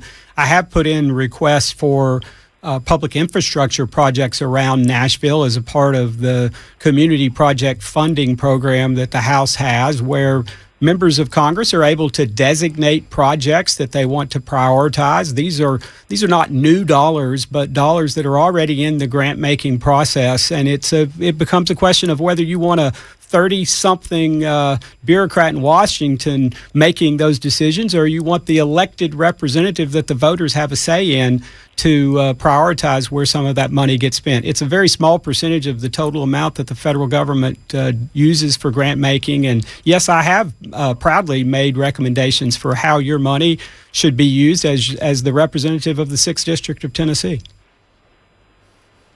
Scotty, thank you for the question and the call. Thank you. All right, take care. Jace, I believe it is, or JC, maybe? Jay. Jay, you have a question for Congressman Rose? Yes. Mr. Rose, you voted against a bill to make sure that the compensation fund for injured 9/11 first responders was fully funded. You said, Mr. Rose, that voting for this bill would be a disservice to the country, the taxpayers, and the victims themselves. I'm a firefighter, and I want to know how supporting those men and women who ran into the burning towers would be a disservice to our country. Yes, happy to answer that. So that vote back in 2019 was to reauthorize the 9/11 Victims Compensation Fund for 71 years without the opportunity to do any retrospective look at it. I would vote that way again. That was irresponsible for Congress to do that. I'm proud of that vote. I would cast that vote every day of the week, every time I got the opportunity. I'm in favor of providing assistance to 9/11 victims, but you don't set any government program on autopilot and then walk away, particularly not for 71 years. To 2090, Congress is saying, we're never going to look at this again. You want to ask for why we're $40 trillion in debt? It's because of ridiculous bills like that Nancy Pelosi championed, by the way, and I was proud to vote against it. I'd vote against it again. It has nothing to do with how I support or don't support 9/11 victims, because I do want us to help 9/11 victims. But we ought to look at that every so often to make sure that things haven't run off the rails. Jay, I hope that answered your question. All right, very good. Let's talk to Billy, who is next on with John Rose. Hey, Billy, how are you? I'm good. John, why did you vote against a federal grant to provide money for local police departments with fewer than 125 officers? Do you not support rural police departments? Well, I've absolutely supported the blue. Now, the particular vote you're telling me about, I haven't had a chance to look at, but the way Washington works so often, and I think back to February of 2019, this is one of the accusations that's being leveled against me right now by Senator Blackburn, is that I voted not to support the border wall and to allow illegal immigration because I voted against a continuing resolution that was negotiated by Nancy Pelosi with President Trump, wherein we were providing about a quarter of what President Trump was asking for the border wall and for enforcement to stop illegal immigration. And I thought that a continuing resolution that didn't get us where we needed to be wasn't sufficient. So I voted against it. It included all of the funding for the federal government, not just these narrow programs. So, happy to dig into that Billy, particular vote. Do you have a bill number or anything over there, Billy? I don't have that handy, no. That's to your credit, Billy. If you did, I would have been suspicious. I mean, you understand. I mean, if you got bill numbers, Billy, then I become suspicious that maybe you got fed the question. But I trust that that's not the case. Mike is next. Mike, thank you for your call. You got a question for John Rose? Yes, sir. Is it me? Yes, sir, Mike. I believe it is. Okay, I just got a question about something you said earlier about the debates. And now, I ain't the brightest guy in the world, but you said you wouldn't debate unless Marsha Blackburn was there. If you would debate Fritzy, and both of y'all said Marsha Blackburn wouldn't even show up. Well, it's a good circle to put on the conversation before we close it out. To kind of come back to what you said earlier, that you feel like any debate needs Marsha there. Just walk through that again. Yeah, because I think, clearly I think everyone knows that she is the candidate to beat here. She has been saying from the day she got in this race that she's already won. We now know that's not true. But Republican voters in the Republican primary deserve to hear from her, and I think we don't let her off the hook. I think if we had a debate without her, we'd be letting her off the hook. As you know, Matt, I've never turned down an opportunity to come on this show. I've never told you which questions you could ask and which ones you couldn't. And I've done 58 open to the public town halls in the last 2 months where we take every question that's put forward, all unfiltered, and I give unscripted answers. My wife points out sometimes imperfect unscripted answers, but that's another discussion. And so we've made ourselves available more so than any candidate running. If you want to ask me a question, you've had more than ample opportunity to come out to one of those town halls. They've been all across Tennessee. I've been to all 95 counties, but we've done 58 of these open town halls just in the last 2 months. What's the biggest priority if you are elected governor? What's your number one? Yeah, so I think that's probably not what I would have told you a few months ago. What I'm hearing from Tennesseans is they're deeply concerned about preserving our state. Those 500 people coming here a day, 10 acres an hour being lost to development. 10 acres an hour, think about that, 500 people a day. Tennesseans are deeply concerned about us losing our grip on Tennessee. Both the beauty and nature of our state, but also the hospitality and the values of our state. And that's why I got so fired up about the Starbucks thing, is because Tennesseans see this happening in slow motion, maybe not so slow motion. They're very worried about that. And so I think the next governor has got to make that the top priority. How do we manage, how do we lead to make sure that the growth that we're enjoying as a state, that we get the good out of it, but that we also temper the bad that's coming with it? Yeah, I take it from your answer that you would disagree. I think it was, Governor Bill Lee offered kind of a welcome ad invitation to a movie production company out of California, Paramount or somebody. And would you disagree that that's a good idea? Being from the state of Georgia, I think I pay a little more attention. I was born and raised there. I pay a little more attention to what's happening in Georgia.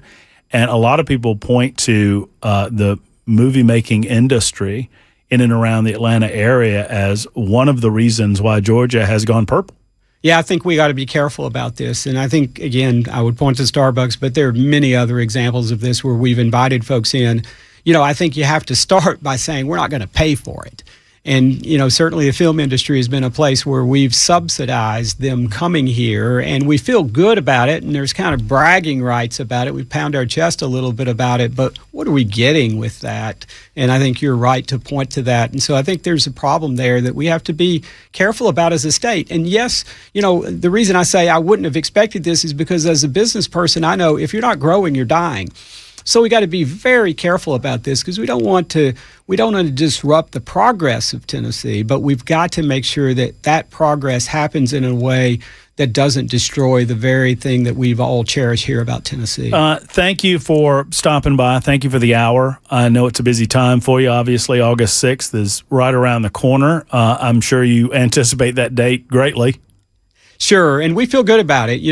We'll be glad when that day comes, but we've got work to do in the meantime. We're going to take advantage of every moment between now and then. We're going to continue to go out and listen to Tennesseans, hear what they've got on their minds with an open mind toward being persuaded. And there have been things that I've been persuaded about as I've listened to Tennesseans. I just was talking about one that I probably would have never put at the top of the list, but I now have it at the very top of the list because that's what Tennesseans, and by the way, that leads into affordability, which I think is very much on the minds of not only our seniors on fixed incomes, but young people who increasingly feel like they can't afford to live in Tennessee, even though we've been very careful to manage the costs of Tennessee. And yet now we're letting people come in and maybe hoodoo us a little bit, and then we pick up the tab for the costs that they're bringing to us. Yeah, I don't like the idea of winners and losers. So I can agree with you on that concept. John, thank you. We'll do it again very soon. Thanks, Matt. There's Congressman John Rose, who's running for governor of the state of Tennessee. How can folks find out more? JohnRose.com, JohnRose.com. Tennessee roots run deep.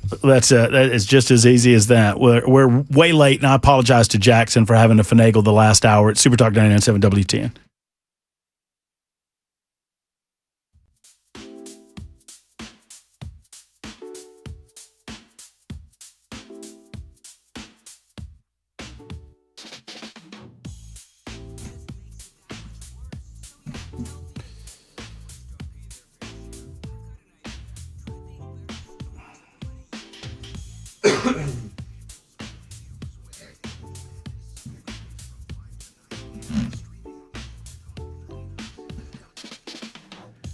Hello, friends. Matt Murphy for USS, United Structural Systems. Everything about your home is, everything is in peril if your foundation is not rock solid and secure, and that's where USS comes in. They make sure that the foundation is where it needs to be, that your waterproofing is where it needs to be. Every one of you're at potential risk with the rains that came down. I mean, we had torrential rains in Mount Pleasant yesterday, and I was so pleased. I thought about my boys at USS, United Structural Systems, because they've been out to the house. They gave us the thumbs up, the seal of approval, and I love that. They're local. They've been here since 1994. They've served over 30,000 customers. They're ready to serve you. Call them and you start that journey by going online at USSTN.com. USSTN.com. Free estimates for you and your family. USSTN.com for United Structural Systems.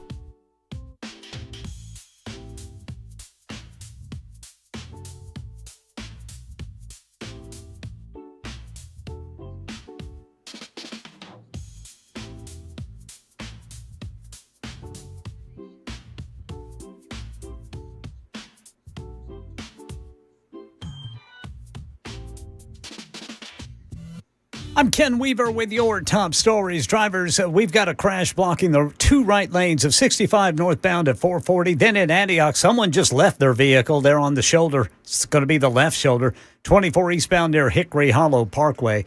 And then feels like temperatures could exceed 105 degrees tomorrow. And that's not all. Everybody north of Franklin and Murfreesboro is under a level 2 out of 5 risk for severe weather tomorrow. That'll be tomorrow into Wednesday morning. And at the same time, there's a developing tropical system in the Gulf we're looking at. Full forecast and traffic coming up in 4 minutes. Election 2026. Tennessee Congressman and Republican gubernatorial candidate John Rose telling WTN's Matt Murphy Show his campaign doesn't think it is fair for Republican voters to not hear from all three of the candidates. Then blames Marsha Blackburn, whom he says feels her schedule is too tight and she might miss votes if she debates. And so let's accommodate Senator Blackburn. Her schedule apparently is jam-packed, and she's afraid she's got some votes on every night that this might come up.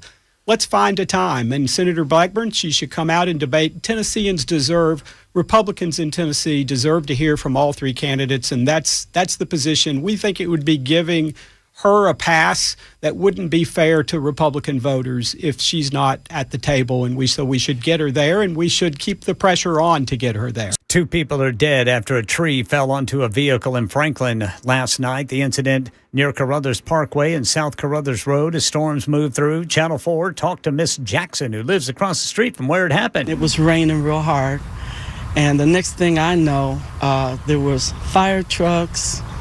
There was 3 fire trucks. There was ambulance, and I heard them really, really working to try to get them out. It's very tragic. You think you're going home from dinner, and then you're gone. Authorities have not yet released additional information about the victims. In Delaware County, Ohio, 5 people, 2 women and 3 men, died after jumping into the Scioto River Sunday. This according to police. The group had been attempting to help another person who was struggling to swim. A motorist called 911 after a child with the group flagged them down in a nearby road. During a press conference today, the Delaware County Sheriff described what eyewitnesses tell them happened to trigger this heartbreaking chain of events. A group of people came to the river sometime last evening to enjoy themselves on a summer night, including some fishing. And at some point, we believe one of the folks got in the river to go swimming. And that's when the tragedy started to occur. 5 people died after that one person started struggling. That's the latest news. Traffic and weather next. I'm Ken Weaver, WTN News.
All right, Berry Hill got a crash blocking the right 2 lanes. 65 northbound right there at I-440. Then in Antioch, someone just left their vehicle right there on the left shoulder, 24 eastbound near Hickory Hollow Parkway.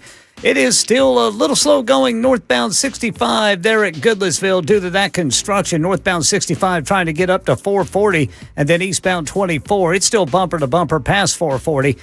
I'm Ken Weaver.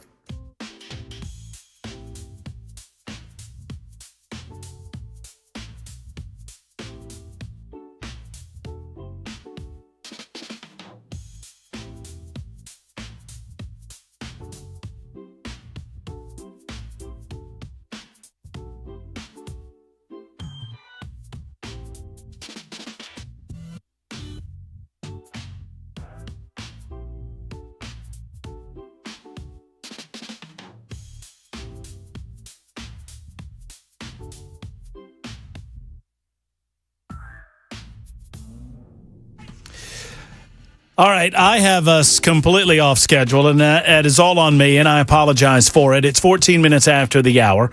It is Super Talk 99.7 WTN. Thanks again to John Rose spending the better part of the hour with us. Try to get as many of your questions in as I possibly could. Try to ask as many of the questions that I believe is pertinent to your decision-making process as we possibly could.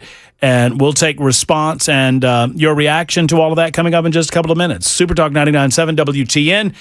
Thank you for being here. And thank you to our good friend Ricky Skaggs for joining us on the Murphy Show hotline. It's time to get away from politics and talk about good old country music.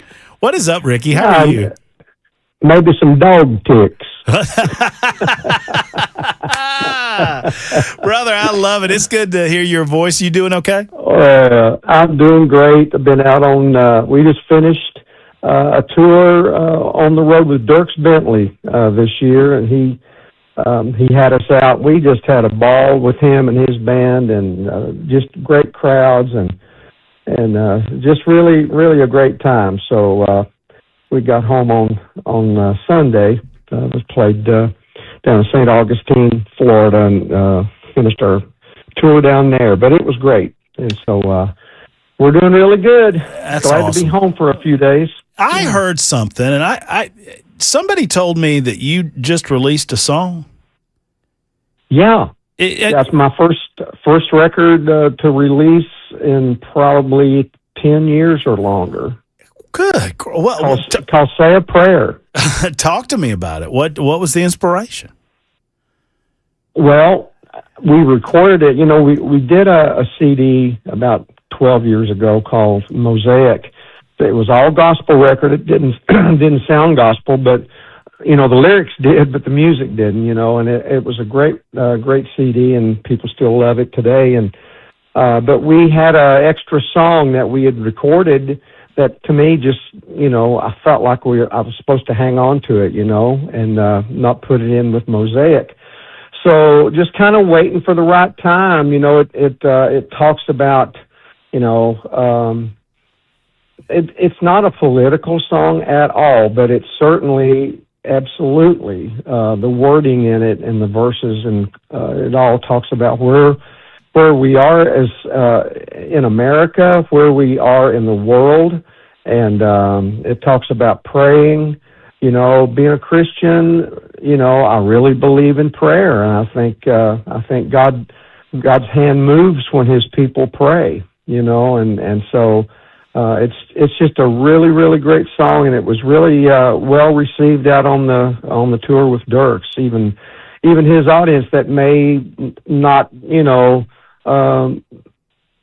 follow, you know, Christian music, bluegrass music, you know, we do 80s and 90s country. That's what we do as well as bluegrass. So, but it really went over well out on the road. People are really loving the song and just the meaning behind it. I see. I mean, and I'm looking at the lyrics of the song right now, Ricky, and it speaks to the world we're living in today, boy.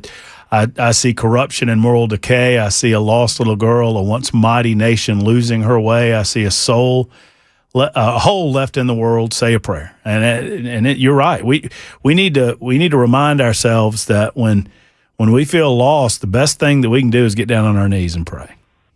That's where we find it. It's right there. Absolutely. Well, you're over at the Ryman tomorrow night. Is that right? Yep. Tomorrow night we're at the Ryman doing the Bluegrass Nights. We're closing out the season there for Bluegrass Nights, and so we're going to be doing some rip-roaring bluegrass, but we're going to be doing a bunch of our old country hits with the drums, with electric guitar, with the pedal steel guitar, like we recorded them in, to begin with. So it's going to be a fun night. Well, I mean, and I invite people to get out. We had so much. I mean, it was an absolute blessing to see you over at the Fisher Center, and I can't tell you what a wonderful time that was. And I know y'all have a good time getting the family on stage. And I know you have not. I mean, and maybe this is just a part of performance, Ricky, but you do not seem to lose a bit of your love when you're on stage. And I was watching that, and I leaned over and I whispered to Erica when we were watching you some months ago. I was like, he still loves this. And, and I don't know if you're just putting it on for the crowd or not, but it feels like you still have such a love for standing on stage and performing for folks. Well, I do love it. And that's what I was called to do, created to do. We all have a call in this world, in this life. And I believe I was given a voice and given an ability to play music, play instruments, and I love sharing, that gift with people, on the road. And it's a wonderful thing, and I've been praying for long life. I lost like 55 pounds it's been about a year and a half ago. I started on carnivore, and I've just really eaten much, much more protein, and I feel so much better. I just turned 72 on the 18th this past week, and so I'm still kicking and still picking. So I'm really enjoying it. Well, happy belated birthday. I didn't realize last week was the big day. 72 years at man, oh man, you got more energy than, I'm 52. You got a lot more energy than me, Ricky. You're going after it. You're getting it done. Well, we sure enjoy hearing you guys, on the afternoons, and we love what y'all talk about. Well, we love watching you, and I know you're going to fill the house tomorrow night at the Ryman, and then I think you're at the. Did I see this schedule correctly? You're at the Opry you're scheduled to be on the Opry next week. Next Tuesday night, yeah, we're doing. I produced a record for the Scott family, which is Hillary Scott of Lady A. Her and her family did a record a few years ago, and I produced a record on them, and this is like the 10th anniversary for that. So we're going to be out there doing stuff with Kentucky Thunder, but we'll also join in with the Scott family, with Hillary and everybody, Miss Linda, and we're also. I just found out last week we're going to be doing a Ricky Skaggs and Kentucky Thunder Christmas show at the Skirmerhorn this year. Oh, so we're excited about that. Oh, yeah. That's a great venue. That's going to be fabulous. Yes, it is. That is going to be tip top. Well, look, I guess it was this past weekend. How many years have you been a member of the Opry? Oh gosh, do you know? Joined in '82. I think I became a member in '82. Yeah. All right. So let me do the math. That's 40 plus 20. That's good. 82. Do I have my math right? Are you going on? I saw where Whisperin' Bill Anderson just celebrated. Gosh, I want to say his. Is it 60-something? 60-something. Yeah, I think so. Yeah. But yeah, boy, he's been there since the 70s, I think. And so you are, let's see, that's 20, that's 18 and 26, whatever that is. I was told there'd be no math. That's 44. So we're about to celebrate 45 years for Ricky Skaggs. Yeah, me and Miss Sharon is going to celebrate our 45th wedding anniversary on the 4th of August. We've got our youngest son and his wife and two little grandsons are going to move here from Carolina and move in with us on our anniversary day. Happy anniversary to us. They're moving here from, and taking over the basement down there that we've got all fixed up for them. And they really felt the Lord just say it's it's time to move back home and and play your music here. And so he's a great musician, and his wife writes songs, and those two little boys, they're just little rascals. And he'll be 6 very soon. He used to talk about Alan Jackins. He really loved Alan Jackins. So we called Alan, and Alan did a 5th birthday little video for him, and it just thrilled him to death. So we took him down to Tampa to see Alan last year, and so we knew we wouldn't be able to get in here in Nashville when he came. So we went down last year, took him down there, but he's all excited. Well, tell him if you like. What was the name? Alan. What was it? Alwyn, like AWA. Instead, he couldn't really say his L's very good. Alwyn Jackins. Oh, tell him if he likes Alwyn Jackins. Wait till he hears Girth Bix. He'll love Girth. That's right. That's right. Well, we look forward to tomorrow night. We're going to play a little of the song. I encourage people to download "Say a Prayer." They'll get a lot of heart fulfillment out of this song. It's a great new song. I'm just surprised it's been that long since you came out with a new song, but I know it'll be a huge hit on some of these new platforms. And we look forward to seeing it at the Ryman tomorrow. Okay, thank you, Matt. Absolutely. You, take care, Ricky. We appreciate you. There's Ricky Skaggs at the Ryman Auditorium tomorrow night. He's a good man. And, I just love talking about old school country music. And it is an absolute honor to get an opportunity to talk to a living legend. And if you don't, y'all know that Ricky Skaggs is an absolute living legend. Say a Prayer is the new song, 25 after the hour. Super Talk 99.7 WTN.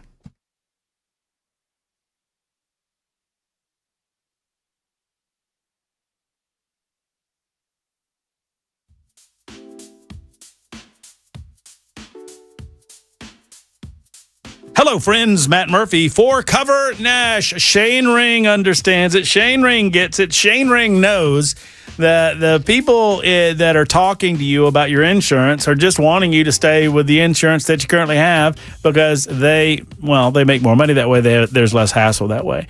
I hate to say it, but it's true. Shane Ring will tell you. When you call Shane, he'll sit down with you and he'll go over and examine the exact program that you have. And his job is not to find you something different. His job is to make sure that you've got the best possible policy that you can have. And it's not his fault with Shane Ring and Cover Nash that sadly you've been misled in the past because people are trying to sell you particular products or particular insurance. Well, Shane's here to help you out. He is your personal healthcare concierge. He's going to go over all the programs available to him, and he's going to find the right one for you. And you don't have to wait for so-called open enrollment because you can make things happen right now, today. 615-465-0023, 615-465-0023, or online at covernash.com.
For $99, you and your loved one, your special someone, that significant other in your life, can go to Craft Body Scan and get a full and comprehensive scan done on your heart and your lungs. And they'll introduce you to the wonderful world that is Craft Body Scan and the CT scan technology that's available to us today. It's different than it used to be, folks. I mean, it used to be that they didn't know until something hurt, and then they figured it out from there. Now at Craft Body Scan, they can, in a non-invasive way, give you a CT scan of your heart, your lungs, and they do this less than $100. That's what I just mentioned, and they'll figure out if anything's happening, if there's something that you need to be concerned about. Now, obviously, if you're symptomatic, you need to give them a call. But if not, peace of mind is worth every dollar that you're going to pay, and it's not a lot of dollars, just 99 of them for you and that loved one. Couples heart and lung scan. But what you have to do, what is imperative that you do, is go to togetherwescan.com and type in the promo code MATT50. Togetherwescan.com, MATT50, or call and say MATT50 when you do, 615-436-1000, 436-1000 for Craft Body Scan.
Hello, friends. Matt Murphy for Accurate Mortgage. Accurate Mortgage is your one-stop shop for all things mortgages in our community, and they're local to our community, which is very important.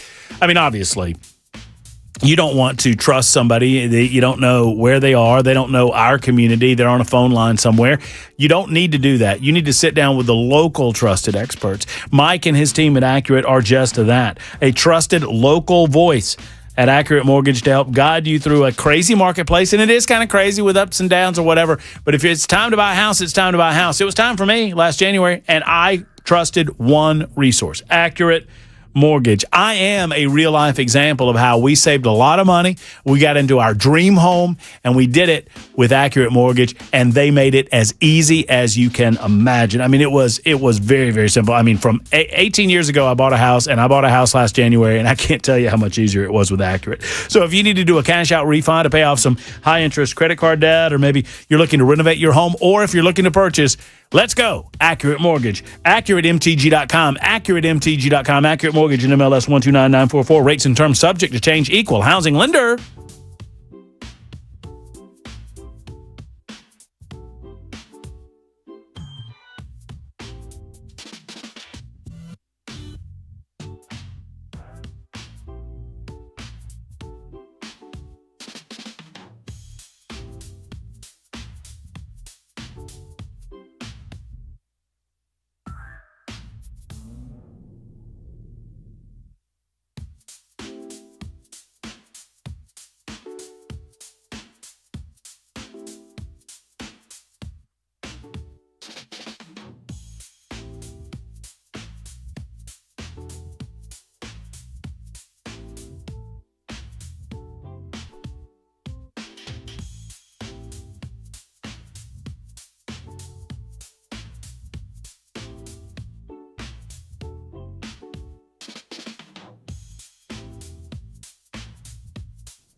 Want to know a place where European automobile repair does not feel like European auto repair? Well, you know the place, right? I've been talking about them for a long time. It's Eurofix.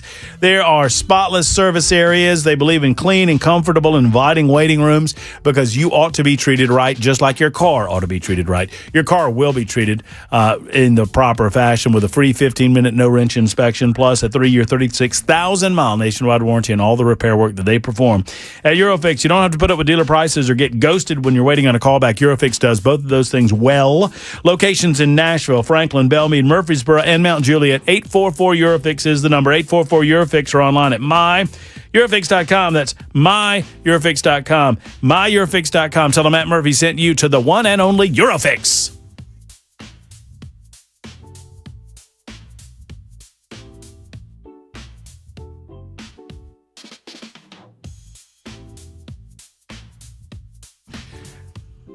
Many people online felt like when I said I was pulled over for tent, they thought tent stood for something. And it, like temporary, immovable, whatever. It does not. It stood for TINT. T-I-N-T was tent.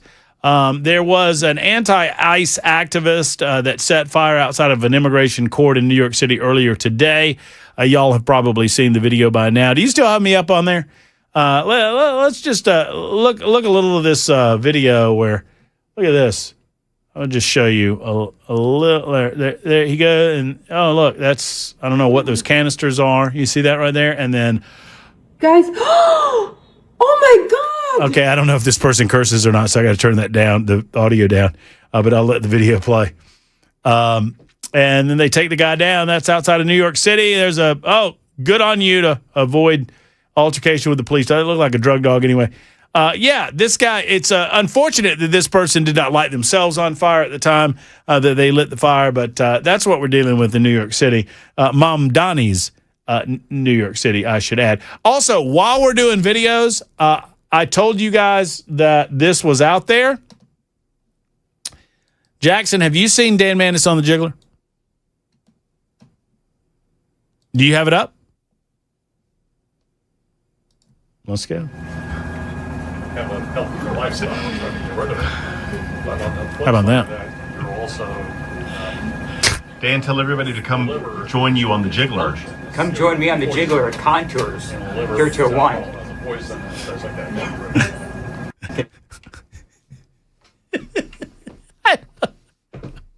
that make you laugh? No, it's just a. What do you mean? It's just a what? I don't know why it makes me laugh. Amanda's makes me laugh. I love Amanda. I love Dan. We were out at Contours over the weekend, and we were there from 11 until 1. And part of what they do, after you do the red light therapy, you get on the jiggler for 10 minutes. And it opens up the fat cells and then helps. That's assisting in the drainage of the fat cells to help you get leaner and lose some weight. Well, will you tell the people what you canceled today? I canceled Nincompoops in the News, but I did not cancel Murphy Movie Mayhem, if that's what you're asking me. I canceled Nincompoops in the News because John Rose was on, and Ricky Skaggs. Y'all, you don't know. Ricky, we were here, we were ready to go, and Ricky got delayed, and he couldn't come on earlier. And so Jackson, very capably, as the executive producer of this radio show, deftly moved him to 6:05, which became 6:15 because Matt was running late with the interview with John Rose. Y'all with me so far? So we were going to do Nincompoops at 6:05. We did not. Instead, we talked to Ricky Skaggs. I thought that was much more important. We'll do Nincompoops tomorrow. My sincerest apologies to those expecting Nincompoops in the News, but that doesn't mean that we can't get into Matt Murphy Movie Mayhem, correct?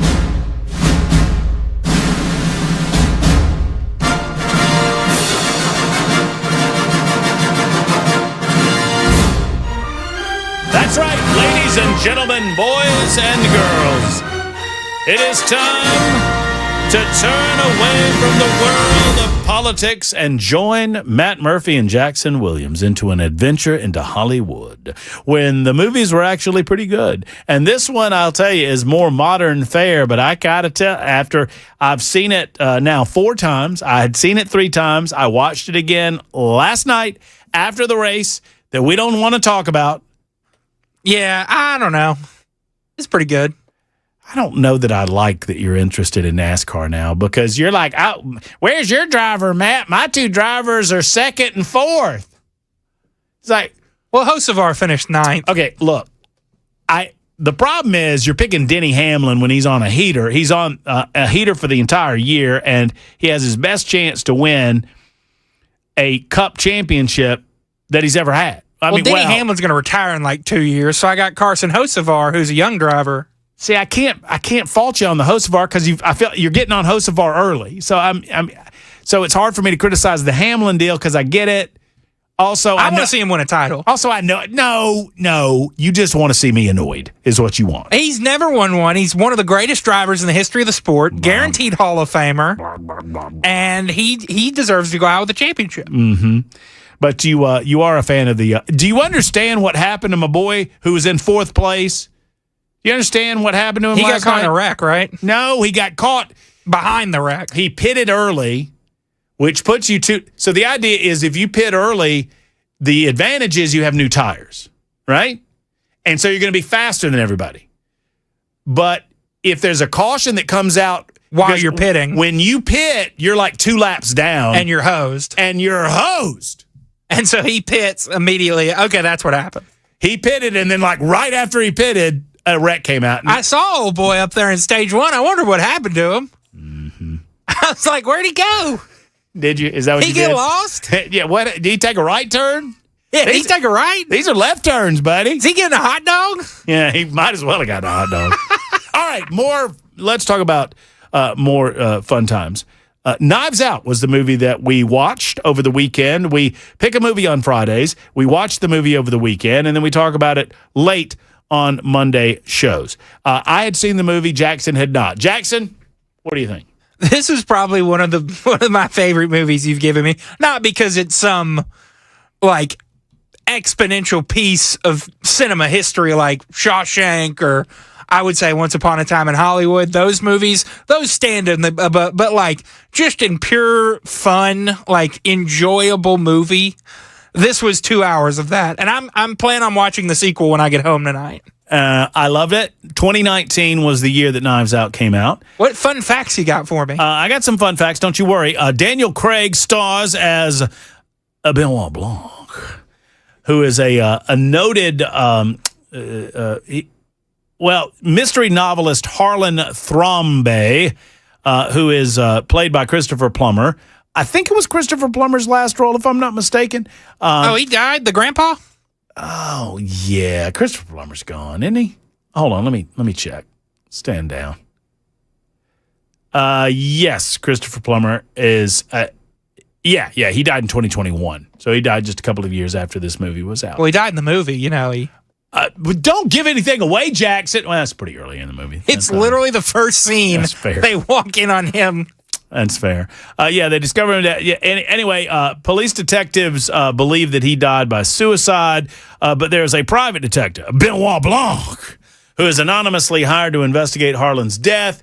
Learns that Harlan had strained relationships with most of his family members. It stars Jamie Lee Curtis, Michael Shannon, Don Johnson, Toni Collette, amongst others. And I do have fun facts for you on this film. But before I give you the fun facts, Jackson, what are you giving? Well, I'll tell you what. I'll give you the fun facts first, then you can tell us what you're doing. The ending, here's a fun fact. Right at the end of the movie, when Marta drinks out of a coffee mug that says, "My house, my rules, my coffee." That is the coffee cup from the beginning of the movie. It's the coffee cup from the beginning of the movie, and they didn't plan it that way until they realized on the film, on the Empire Film Podcast, the director of the film said, "It's funny, it was kind of an accident, a happy accident. I knew I wanted her to sip tea in the final shot, and I had separately the idea of my house, my rules, my coffee in the first shot of the movie after the big dramatic shot of the house. And so I'm like, oh, she can just have that at the end, and it kind of just wraps everything up." It does put a nice little bow on everything. I think the director is Rian Johnston, correct? Yes, Rian Johnston. Directed a couple of the Star Wars films. Okay, Sequel sure. series. Okay, sure. Fair. And let's see, what's another fun fact that I have for you? Johnson included a tribute to several people that he lost while making the film. The woman who plays the great Nana Juanetta, she's the old woman that never said anything. Oh, yeah, she didn't last another 7 years. Sorry. No, but did you know that at the time that film was made, she was actually 6 years younger than Christopher Plummer? Oh, well, I thought she was much older. And he plays her son. Oh, that's what she was? She was his mother, the just ancient. Older than sin. Yeah, the 90-year-old actor played the 84-year-old actress's son in the film, even though he's older than her in real life. Some of the movie's lines were changed to keep the film rated PG-13. In a couple of the films, they used the F-bomb and the S-bomb. I mean, I think there's some that would suggest that we change our language to create a PG-13 dynamic on our radio show, which is what they did. No, I've never uttered a swear in my life. Knives Out's a fabulous mystery film. We can't tell you a lot about the plot because to tell you a lot about the plot. Yeah, it's hard to really dive deep into the plot because you got to see the movie. Right. Let's just say the patriarch of the house dies. There's a lot of different people. It's an ensemble cast of different sons and daughters. And really good acting cast. A lot of good acting. And then I think it is Daniel Craig provides such it was in the midst of his Bond era, and it was such a nice relief from Bond for Daniel Craig. I expected him to be British. Yeah, makes sense. The whole time, until I was like, wait, is that a Southern drawl? It's like a Southern Louisiana Benoit Blanc. Oh, and I asked myself, how can that be? I give it, I'm going to go ahead and give it 78 out of 89 Murphys. I'm going to go with 8.7 out of 10.6 Jacksons. I like it. That is a well-recommended film by Matt Murphy and Jackson Williams. It's called Knives Out. It's from 2019, and it's readily available on most of your movie services. Watch a good movie every now and again and get away from the world because the world is an icky place. That's how we play Matt Murphy Movie Mayhem. And a couple of super texters say that I'm winning nincompoops today because you didn't hold it. Don't see any text for a Matt Murphy win, so that's 2-0. 50-52. Since Murphy canceled nincompoops in the news, automatic wind, WIND, for Jackson. Yes, you are correct. Jackson has automatic wind, whether we like it or not, and he displays his automatic wind regularly. Any comment, Jackson? I win. Duh. Vote for me. Denny Hamlin sucks. Could not have said it better myself. 0634, and I get paid. You're to just say mad that you were in the way of his pit crew, and they politely asked you to move aside. Oh, it was nothing. Oh, I wish you'd have been there, Jackson. It was glorious. And I said in that second in time, and I don't even remember what it was. It's 20 years ago now. I said in that moment in time, I will never do anything but hate Denny Hamlin for the rest of my life. And there we have it. Big Denny Hamlin guy over here. Oh, gross. Excellent podcast. You watch that trash? I listen to it, yeah. Ah, just gross. Dale Jr. downloads where it's at, buddy. Well, they're a part of the same company. Yeah, Dale's much better though. I'm not suggesting that Denny can't have business entrepreneurial opportunities. He's just not going to make any money on me. He did sound like Foghorn Leghorn 7172. Benoit Blanc. Yes. Yeah. Oh, indeed. Boy, get that ball out of your mouth. My favorite. You watch any Foghorn Leghorn when you were a kid? Yeah, they did a reboot of the Looney Tunes when I was a kid. It's my favorite line. You two are out here louder than two skeletons fighting on a tin roof. Boy, get that ball out of your mouth. You don't know where that ball's been. It's the Murphy Show on Super Talk.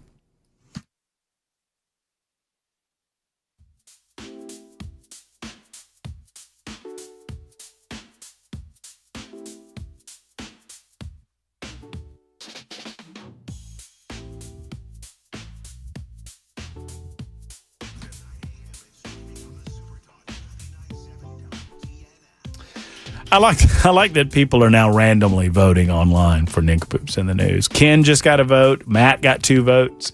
You started something, Jackson, and it's voting without stories. Now they're just voting for their favorite people. I'll tell you 2 of my favorite people. That's JK and Erica Brister. And one of my favorite companies is U.S. Pest. Because U.S. Pest does everything that we expect out of a wonderful American company. Number 1, they're growing by leaps and bounds. Why? Because they provide excellent customer service to their valued customers. Number 2, they're hiring almost on a daily basis. If you are looking to work for a great company and you're interested in getting in the pest control game, now's the time to call them and see what they have to offer at U.S. Pest. Number 3, they love the United States of America. American flags on their billboards, an American flag in the background when you see their emblem right here on the Matt Murphy Show. And I love that they love America, and I love that they hate bugs, because they do. Bugs are little communists. They want to take what's yours. They want to eat your food. They want to take your cool conditions in your home. They want to make baby bugs in your walls. They just want to live where you live without paying the rent, right? That's communism. You need to stop it. Plus, they're icky, and they need to be stomped out, figuratively rather than literally. And you can do it figuratively with U.S. Pest. 100% money-back guarantee on everything that they do. USPest.com. That's USPest.com or 590-1260.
Hello, friends. Matt Murphy for Genesis Diamonds. You've maybe heard about some corporate-owned chain jewelry stores shutting their doors. So many smart shoppers have figured out that cookie-cutter jewelry is boring, it's mediocre, the mediocre service is unacceptable, and it's just not for us. It's why Genesis Diamonds is having record success. Locally owned, staffed by real experts with warranty and guarantees that are unheard of. Personal attention with a case-by-case of unique, fashion-forward designer jewelry. No attitude and no pushy salespeople. No inflated pricing games. Genesis not only guarantees the best prices, but their quality is second to none. The world's top bridal designers choose Genesis as an authorized retailer, because they meet the highest standards. You'll love the laid-back, fun environment, the fun atmosphere, and they have something for everyone at Genesis. It is not a Wall Street corporate box store. Genesis Diamonds is run by people who live next door. They're your neighbors, they're your family members, and they treat you as such. Green Hills and Cool Springs, don't miss their amazing selection of pre-owned luxury Rolex watches either. Genesis Diamonds, tell them Matt Murphy sent you to the one and only Genesis.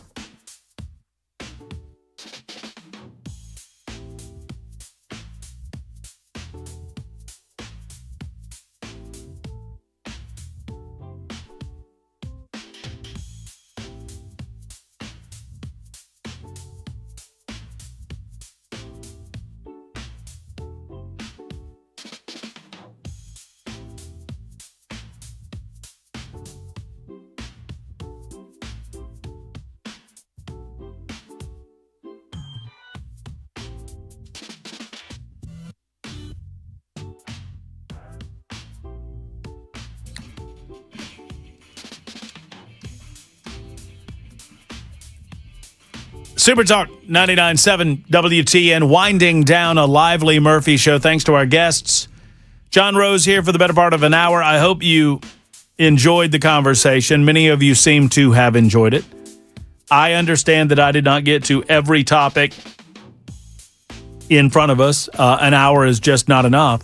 But I did get John. I'll tell you what John has committed to do. He's committed to coming back, and I hope that we have Marsha Blackburn on the show. I would appreciate an opportunity to speak to her, and I mean it when I said what I said to John. John characterized certain aspects of Marsha Blackburn's history and service in the Senate and in the House before that, and in the State Senate before that, in a certain way. And I look forward to Marsha Blackburn correcting the record if she so desires. Monty Fritz will be on with us tomorrow. We've had every candidate on. I don't think that we've had Marsha on. I've never had Marsha in studio with us. I do not believe that we've had her on in the summer. When's the last time we had her on? Can you remember? It's been months. I think it was before I went on vacation in April. I mean, she came on in her role in the Senate, and we talked mostly about Senate matters. I asked her she's been on, obviously, as the senior senator from the state of Tennessee, but we've not had her on strictly as a gubernatorial candidate. I cherish the idea of having her on before August 6th, and the invitation is available to her. If she wants to take us up on it, all she's got to do is, she knows where to call me. I've asked them, and the ball is in their court. And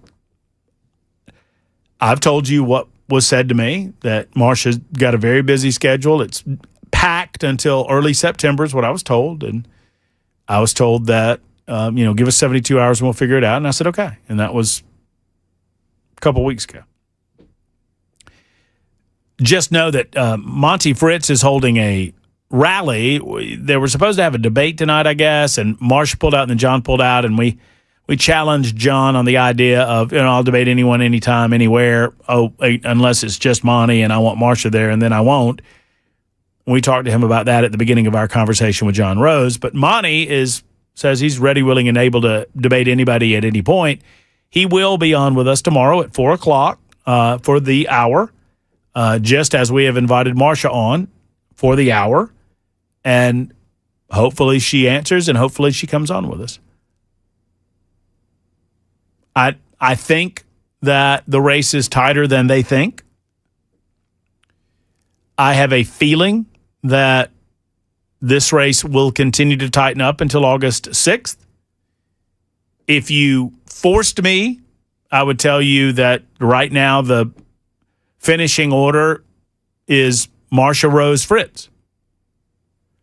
I could see 2 and 3 flipping, and who knows what could happen at the number 1 slot between now and August 6th. I do not believe that skipping out on debates, and I do not believe skipping out on opportunities to speak directly to the people of the great state of Tennessee is a smart political campaign maneuver. But, what do I know about the next political campaign that I run will be the first political campaign that I run. Smarter people than me have decided that this is the way to go about it. I appreciate your help, Matt.